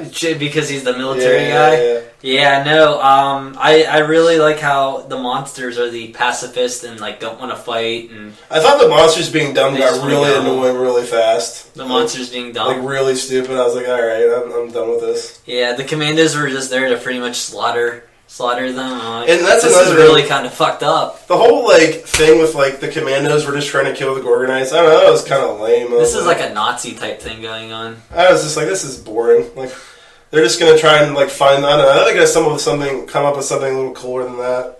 Oh my god, I love this movie. Dave hates it. I never said I hated it. It gets a good rating. I really like the relationship that they established, like the friendship they established between Archer and Alan. I like that. Throughout the movie, you can tell that Alan sincerely cares about. And Archer clearly doesn't care about Alan. In the scene where he's trying to get his parents for him to talk. Not only does Archer not talk, he completely powers down for some reason. Dude, he's scared. He's scared. Well, no, he was like, you told me not to speak, which is the reason. I'm like, we didn't tell him to fucking power down and stop moving, too. I was like, you just being like an asshole in front of his fucking parents. Yeah, I was like, you're a dick. Dude, there was a lot of really cool shit that I just remember loving as a child as this movie. Like, there were some scenes that were scary, too. Like the fucking Barbie Frankenstein lab scene where they're cutting open Barbies and sticking chips. It kind of creeped me. It was really creepy, but at the same time, it was like really cool. It wasn't as much that sequence, but it kind of is, in as much as like these fucking commandos sure were getting a lot done really fast. They built this whole fucking like science lab to make the Barbies, and I was like, when did they build all these makeshift bike vehicle weapons? They had like 50 million of them just kept coming out of nowhere. I'm like, where did these come from, dude? What about like when they're actually like fucking like driving on the street and then they fly off the cliff? Did you see that? Especially the scene where they fly off the cliff. They kind of bike looks like it's clearly like on a wire. Yeah. Oh my god. It looks funny. The tree, whenever the burning tree falls over, you can see like the rope that's attached to it. I didn't notice that. Yeah. I was pretty excited when the doctor from Voyager showed up, Robert Picardo. Voyager was awful. Yeah. Oh. Cool. Take that. I win. I don't know what to do now. I'm a pacifist. Did you see when they showed The Rock fighting Ahmed Johnson on Monday Night Raw on TV? No, I don't even know who Ahmed Johnson is. Did you see The Rock? You know who The Rock is. I know who The Rock is. Yeah, they were in his room and the TV was showing, and they were showing The Rock fighting on Monday Night Raw. I was like, alright, cool, look at that. That's some more violence right there. It's like some more violence. Kirsten Dunst sure is a whore in the movie. Yeah, throwing that out with there. that bike guy. She's dating the bike guy, and then she's like fucking flirting with Jake, and I'm like, she's a skank. Dude, what about when she's on the phone and he's like asking her out or whatever, and she's like, "Oh no, I don't. I only date older guys." Yeah, I only date guys who know how to work their dick. She's a slut. Fuck. I don't understand why she had a room full of Barbies, and she's like, "I always hated these things." Speaking of Barbie, I don't understand this. So like, he took a chip out of like one of the dead commandos, right? Yeah. How did he bring to life like an army of Barbies with one chip whenever like... He plugged them into that static board? It made no sense. It's a kid's movie. I don't care if it's a kid's movie as long as it makes sense. That's fine. I mean, if that's the reasoning, then they could have just had Jake like develop this magical powers like Superman and just defeat them. That would have been easy. Because it's just a movie, dude. I'm getting a tissue. It's just a kid's movie. What are you doing? I'm getting a tissue. Another thing I didn't get was why they're scared and running from these toys. Why didn't they just kick them and step on them at first? Until they got their fucking super cool bicycle weapon things. Like, half the time they're running out, I'm like, why don't you just kick the toy? Dude, I just remember thinking the whole movie, A, this is like a great memory from my childhood, this movie. And then secondly, thinking, if I was there, I would beat the shit out of those toys. Yeah. I think I could beat them. Yeah, I mean, until they have their guns and shit, but... Dude, the flaming tennis balls, that was so cool. Yeah. The Spice Girl was playing at the end was by far the best part of the movie, for sure. Did you? Yeah. Oh, no, that was funny. I guess. Fuck you. It was alright. Fuck you. I used to find that scene hilarious. Hilarious. What were you going to say just now? How did you feel about, like, the combination of, like, CG and, like, practical effects with, like, the toys and the fighting and stuff? I liked it. Yeah, I as far as the presentation of, like, how it visually went, I really loved it. I did a good job. I loved all of this movie. Here's another thing I don't get. I'm not a scientist, but I'm pretty sure simply blowing a transformer on a pole is not going to cause a fucking EMP pulse like a nuke. No, it did. I was incorrect. You're wrong because it did. You saw it. Whatsoever. You saw it happen. It happened. I was like, I think a Transformer Blue the other day, and I don't remember the fucking power going out in the fucking in all of Robinson. I was like, this makes no sense. All right. So we had a fun time talking about that movie, right? Yeah, that was a good movie. I love that movie. What'd you rate that movie? I don't want to say 7. I'm going to say 6. But I did like it. I gave it a 4.5. Yep, 7. 4.5. Sticking with it. 4.5 out of 10. You said it was a good rating. Yeah, 5's a good rating. It was almost a 5. You can't give it a 0.5. You have to give it either 4 or 5. I've given it a 0.5s like 6 times already for movies, so you can't just change it now. I changed it now. Go. 4.5. All right. And they're establishing a new rule where you can never use the excuse, it's just a movie. That's not how that works. Don't ever say that. It's just a movie. That means everything they did wrong in Miss Peregrine is fine because it's just a movie. You realize that? No. Dude, don't say what I was talking about was the fact that they were so advanced. Like, dude, you don't know what the fuck our government can do right now. You don't. There's probably top secret shit where they can make fucking not transporters, but I don't know. Maybe. Someone told me that the government's technology is always 10 years ahead of what the general public has access to. I understand. I could see that. Well, here's what we're going to do. We're going to compromise. I will say that you were right on that one. If you never ever say again, it's just because it's a movie. That's not what I meant to say, but I apologize for saying that. I didn't say you had to apologize. I'm apologizing, and I'm not going to say that anymore. But that's not like what I meant to say. Okay, good. They're allowed to make the people more a little technologically advanced. Yeah, as long as they don't have flying cars, I would have got really mad. If Dennis Leary just took off in a flying car and left, and I'm like, wait a minute here. Dude, it was funny when he was fucking walking up at the end of the movie, and everybody everyone has all these issues. He's like, oh, you're going to pay for all this. Oh, thank you I kept trying to decide how much money each person was looking at. Yeah, so was I. I was like, geez, how much money would I need to be okay with my house blowing up? $10. I'd be happy with a new comic book. Take a new comic. A new graphic novel. I'll sit in my new house, this cardboard box, while I read my new graphic novel. I really need the Sinestro Core Wars. Really? What's the next one in my Green Lantern? Sinestro, what's he going to be in? Movie. What movie? Was it the Old Man Logan? Lantern. What are you talking about? Sinestro is supposed to be in a movie, isn't he? Or am I thinking of... I don't know. How's he going to be an Old Man Logan? That's not even the same property. I don't know what you're talking about right now. Who's Sinestro? Sinestro is from Green Lantern. He's the guy with the mustache. What's the name of it? Is it Dr. Sinister? Is that the guy I'm thinking of? Yeah, you're thinking of Mr. Sinister. Sinestro, Sinister. It's very similar. Yeah, I can Don't see yell that. at me. Stop yelling at me. It's okay. Why are you yelling? Dude, I have a goal for my DC comics. I only want to be caught up in the Green Lantern and Batman. And I'm only one book behind in Batman, but Green Lantern I only have 4 volumes of, and I need like approximately 13 to 15 You're doing a good job. Yeah, I'm really behind in Green Lantern. Very proud of you. Need Sinestro Core War next. Dr. Sinister is who you're thinking of. Sinestro. Alright, we're done with movie reviews now. Oh yeah, I forgot we were podcasting. Yeah, so we're going to take a break and we're going to come back with our final segment, the best segment. I'm not even ready. Okay, well we'll get ready while you're on break here.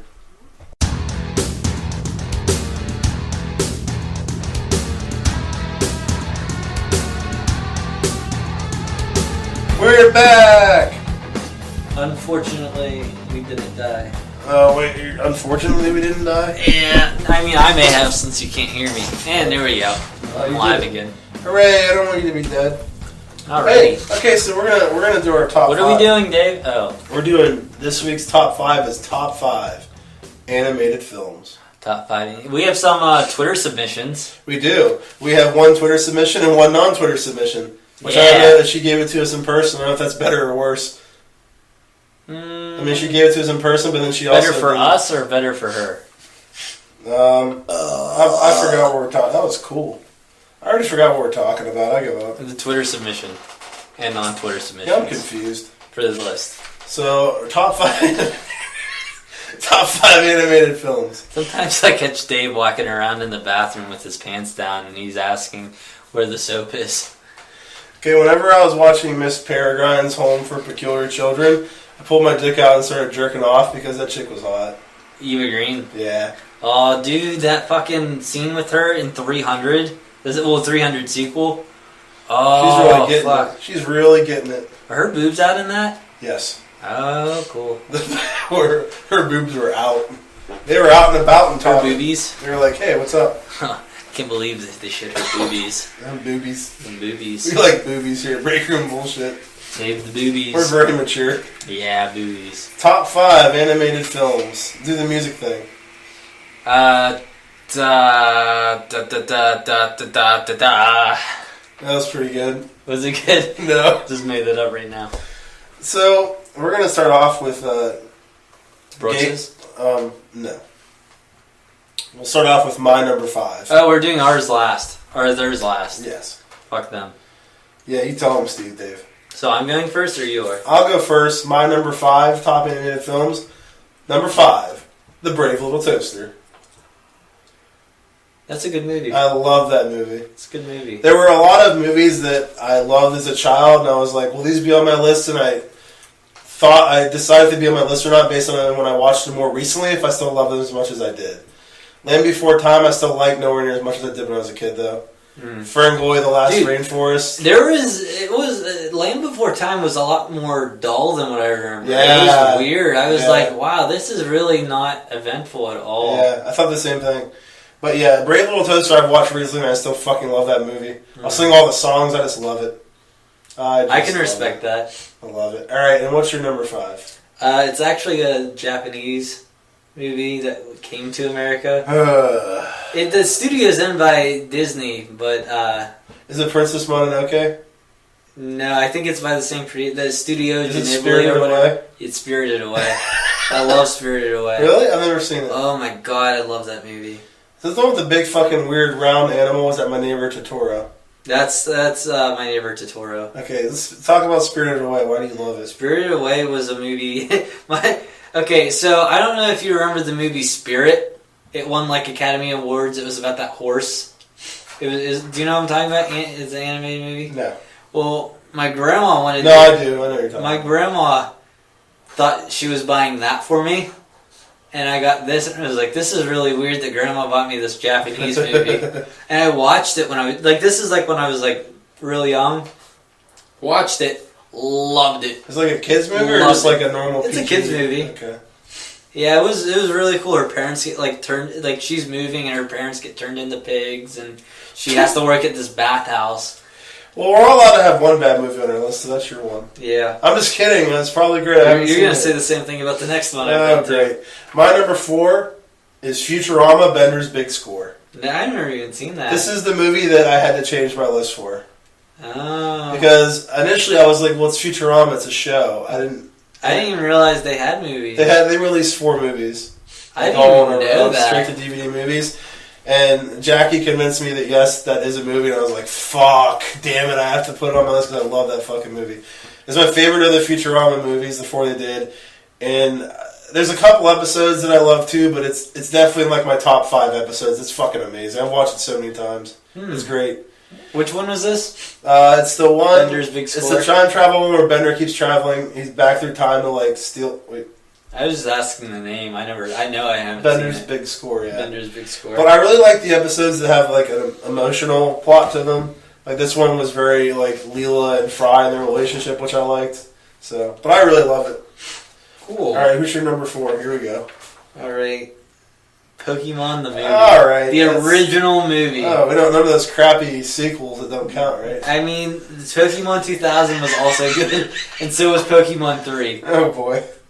All the other ones after that, shit. I didn't know you liked Pokemon. I love Pokemon. Really? Love Pokemon. Dude, I was looking at the old Burger King toys online, and I was That's just a weird like... thing to be looking at. I was just looking at old like 90s toys from Burger King and shit online, just to You were bored at work, weren't you? spark up some old memories. Yeah.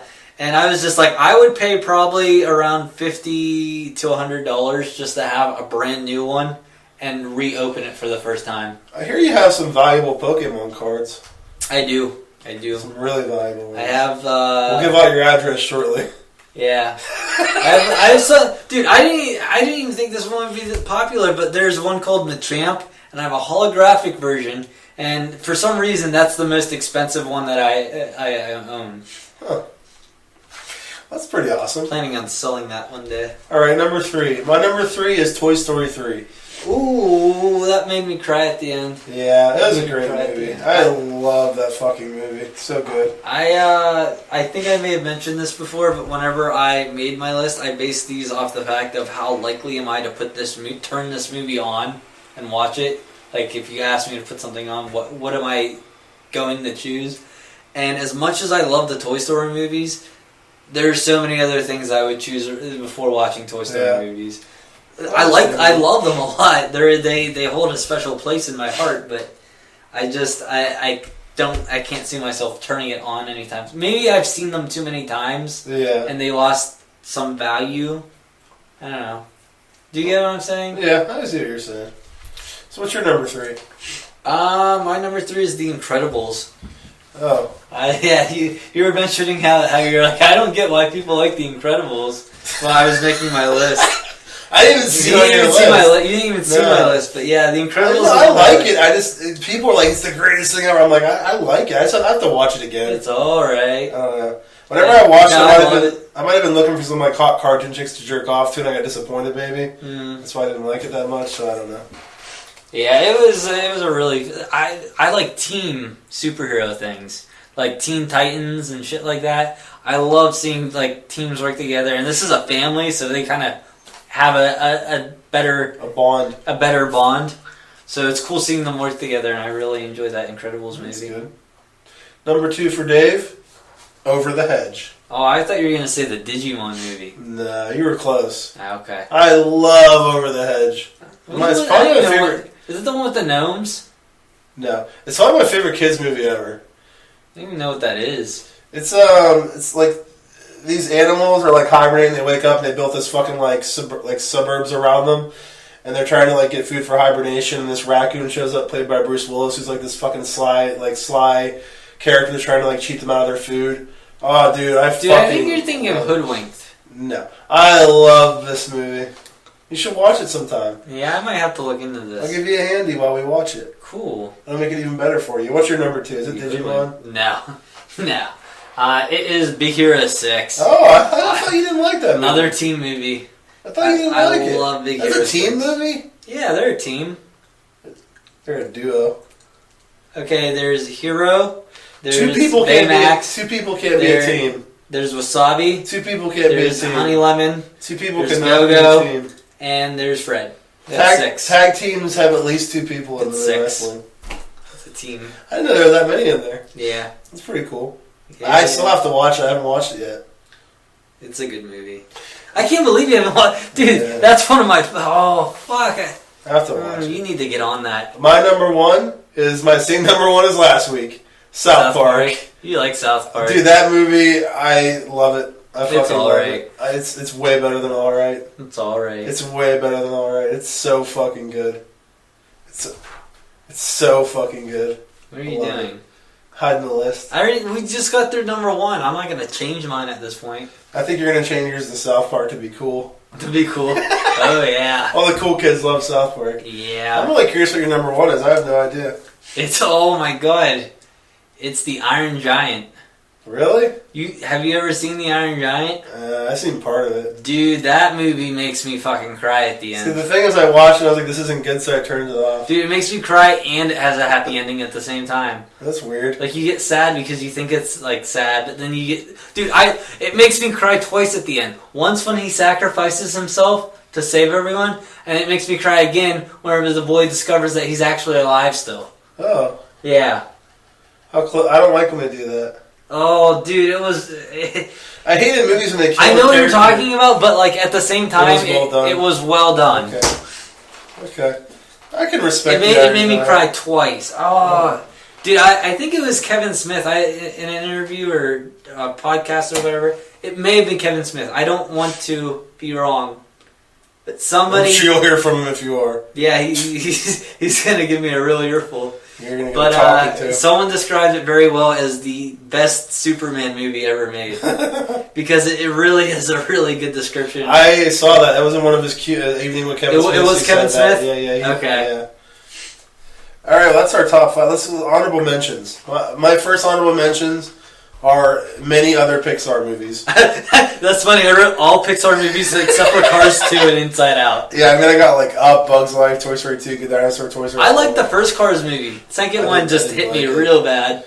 My other honorable mention is the Simpsons movie. I love that movie. That's a good movie. It's a great movie. All Dogs Go to Heaven. I haven't watched it since I was a kid. I have to watch it again. I loved it when I was a kid. I remember it being real fucking dark though. Like, yeah, dude, dark movie. Dude, the bad guy just like smokes cigars like in a car and talks about murdering people. Yeah, all the time. Yeah, it's a little. It's definitely really dark, and they drink beer. And how many cartoons do you watch where they drink beer, smoke cigars, and talk about murder? It was a different time. Yeah. I'm adding this to my list only because I saw it recently, and I talked about it earlier, and I really liked it, but I don't know how long it will stick for, is the original 86 Transformers movie. I originally only watched it because I was prepping to watch a series I heard about called Combiner Wars for Transformers. Oh. I heard it was really good, and I was told that is the closest thing to a prerequisite you did for watching that. So I watched that.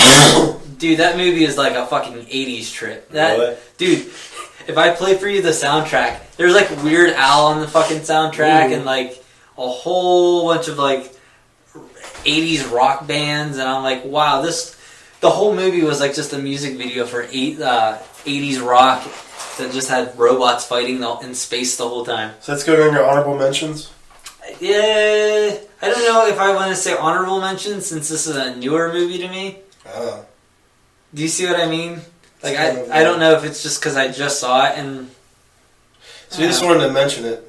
I just wanted to mention it. Honorably. Honorably mention... Yeah, it's an honorable mention, yeah. Alright, and... Do you have any more? No, I mean, I don't. Dark Knight Returns. Oh, that's an honorable mention. And I threw that on there because I saw Brooks mention it in his... That's a good one. And I was like, oh, how did I not even think of that? Okay, so there's a bit of controversy. Now we're talking about top 5. Is Adventure Time really a comedy? I mean... Brooks brought that up. He's like, is that a comedy? I mean... Is it? Not really. Well, why was it on your comedy list then? It wasn't on my comedy list. It was on your comedy TV shows. No, it was on my other TV shows. Oh, it was on your others. Yeah, I think he was saying it should be. Oh, so you don't think it's a comedy? No, it's not funny. I mean, there are funny moments, but that doesn't necessarily make it a comedy, right? Okay. I know. Like I said, there's like a whole bunch of like other stuff that's going on. So basically, what you're saying is, fuck Brooks, he's wrong. I mean, I'm not saying he's wrong. I'm just saying that there's it's not. What are you doing? I was scratching my nuts. That's gross. All right. Yeah, I don't know. I think it's a adventure type adventure show. It's an adventurous show. Yeah, like if you were in the App Store looking for a game, it'd be under the adventure category and not the comedy category. So you gave out your defense and you disagree. Okay. I was just curious. Still think it's funny though. It's a funny show. Well, it's goofy. Speaking of Brooks, it's not a sitcom. I mean, I feel like the comedy list was more for sitcoms. You know what I mean? Okay. All right. I'm done. So defensive, jeez. All right, so let's read our listeners' top 5 list. We got Brooks Harrington at Captain America with 2 A's. His number 5 is Dark Knight Returns. I can't argue that's a good flick. Number 4, Toy Story 3. So we have that in common. Number 3, Lion King. Why don't you have Lion King on yours? You fucking dick. I didn't have a single Disney animated film on mine. Did you? You didn't either, did you? No, Big Hero 6 is Disney. Yeah, but isn't that like CG? Animated still. Yeah, that's true. I was referring to like the classics. Like, yeah, I know what you mean. Okay, you're a dick then, is what you're saying. Number 2, South Park. This guy's a genius. South Park's on his list too. It's alright. It's a great movie. His number one, which I figured we'd let it slide. He actually had another one in case we wouldn't accept this one. He had Who Framed Roger Rabbit. I think it's fine. What was his backup? I don't remember. Oh. Alright. Yeah. Are you going to make me look this up? No. I'm going to look it up now. Why are you doing that? Because you told me to. You said that I need to look this up right now. You said I need to look it up is what you said. Dave is a dick. Okay, that's not very nice. You're being hurtful with all your words. Good. Why are you being such a jerk? Yeah, I don't know. His backup was Cloudy with a Chance of Meatballs too. Ew. You didn't like that movie? It was okay. I don't know if that's top 5 worthy though. I mean, are you telling him his opinion is wrong? You have a wrong opinion. His opinion of films. Then again, I did have Pokemon the movie. You can't fucking talk. I'm sorry, Brooks. What was your other one? You had a worse one than Pokemon. Did you? What was your number 5? Spirited Away. I love God, Spirited what's Away. wrong with you? So that's Brooks, and we have our other fan, which was submitted via a piece of paper as opposed to the Twitter. Jackie at Jackie Loves Foggy. That's her Jackie Twitter Loves handle. Foggy. At Jackie Loves Foggy. It's not true, but I don't even think she has. I'm assuming she doesn't have She Twitter. doesn't. I don't think she has Twitter. Doesn't have But any. her Twitter handle is going to lead into our next, my next story. At Jackie Loves Foggy. Her number 5 is A Nightmare Before Christmas. And she is the opposite of us. Her number 4 is Aladdin. Mm-hmm. Her number 3 is Beauty and the Beast. Mm-hmm. Her number 2 is How to Train Your Dragon. Her number 1 animated film of all time is Futurama: Bender's Big Score. Any honorable mentions? No. No. Next week's top 5 is going to be top 5 comic book movies. That was recommended, Brooks submitted a bunch of ideas for top 5s, which are really good. Unfortunately, we probably aren't going to end up using a lot of them on here, just because he has top 5 video games and video game franchises. You don't really play video games, so I could make a list. I'd love to, but you don't play, so you couldn't do that. It'd be Pokemon Go and maybe the first level of the Deadpool game. Yeah, you're good. Dude, I'm so bad. The first level. I got one summer. I was planning on playing a whole bunch of video games. That was gonna be my goal. Have a few beers every night, play some video games. I got through the first level of Deadpool, and I never ever touched the first 2 Assassin's Creed games that I bought. Deadpool's so good. I beat that game. I'm just It's video really games. fun. I'm just not interested in. I bought the first 3 Arkham Batman games. They all just sat there. I bought the first 2 Assassin's Creed games. They just sat there. And I bought the Deadpool game. Oh, you suck. Played the first level. I had fun playing. I don't know. The Deadpool one's fun, but Dude, I get annoyed. I want a good story, and when I'm playing a game, sometimes I get so annoyed by trying to beat a level that's hard to beat that I'll just be like, "This ruins the story for me of what's going on right now." Yeah. There's a game called Dragon Ball. I may have talked about this on here, but there's a game called Dragon Ball Xenoverse, and it was supposed to be canon to the TV show. And I'm playing it, and I'm just like, I can't get past the first fucking 2 levels because they just make the opponent so ridiculously hard to beat. And I don't know. I got so annoyed. I just gave up and stopped playing. Yeah. I really wanted to know what happened, and I probably could have just looked it up online, like a YouTube video of what. I used to play a bunch of the Resident Evil games, and Finch didn't like play them, so he would just sit there and watch me play for the story. Yeah, I'd do that with somebody who played. But he also had wrestlers, top 5 wrestlers, which you couldn't really do that. No. So that wouldn't work. Which I like that one too, but I'd do Shawn Michaels, Triple H, John Cena. This is in no particular order. I need to name 2 more that I would like. alright, you suck. He also had the idea for comic books, which I don't really read comics, so Yeah. that one's my fault. We did do comic heroes, superheroes. We did do that one. I got another one. But he also had different movie genres, which we're gonna delve into that. That's a good one. We'll do just different movie genres like action, sci-fi, whatever. So we'll do some of those. Best time traveling movies. There we go. I can't even name 5. Oh, you suck, Back dude. to the Future 1 through 2, 3. Terminator. Miss Peregrines. No, that's Home enough for of Children.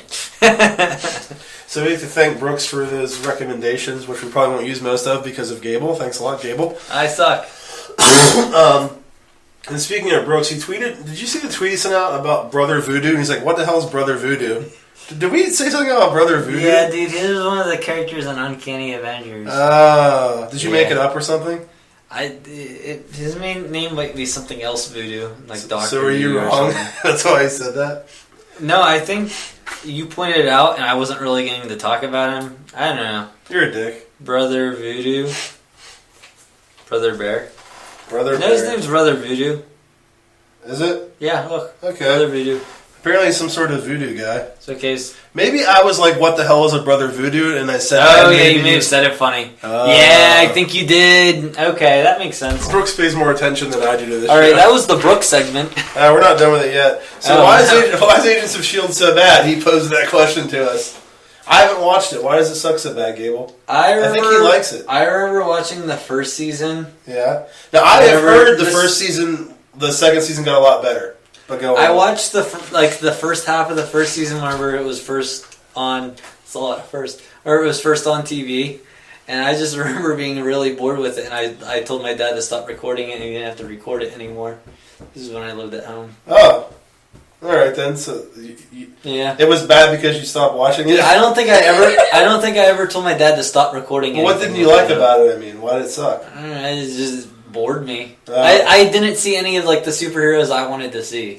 I know Tito hated it. Tito didn't like it because I think he said that like they didn't have enough stuff from the comics in it, like enough characters. Yeah, that's what I was kind of saying. Like there was like no one I wanted to see in it. Like if there would have been like some sort of maybe cameo from the movie. I don't even know if they ended up ever having cameos. I think Nick Fury had a cameo in it at least. Yeah, I did hear about him, but if I would have seen like maybe like Tony Stark just like walk by in the back, like not in the background, but like walk by, say something smart ass to someone. Why didn't they just have the cameraman just walk up to Robert Downey Jr. one day, like, "Hey, what's up, Tony?" He's like, "Fuck you," and then just put it That'd be funny as shit. Ghost Rider's in the new season, I think. Apparently, it's not the regular Ghost Rider. It's some sort of like you know how like other people have portrayed like Thor or someone. Yeah. It's like a secondary version of Ghost Rider. Oh. I don't know. I don't know much about the Ghost Rider character, but I know he's not on a motorcycle for the show. He's actually in a car. So that's dumb. Oh, that does sound kind of dumb.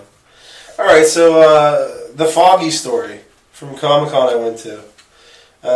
At Jackie Loves Foggy ties into this. We don't have time this week, so we'll do it next week.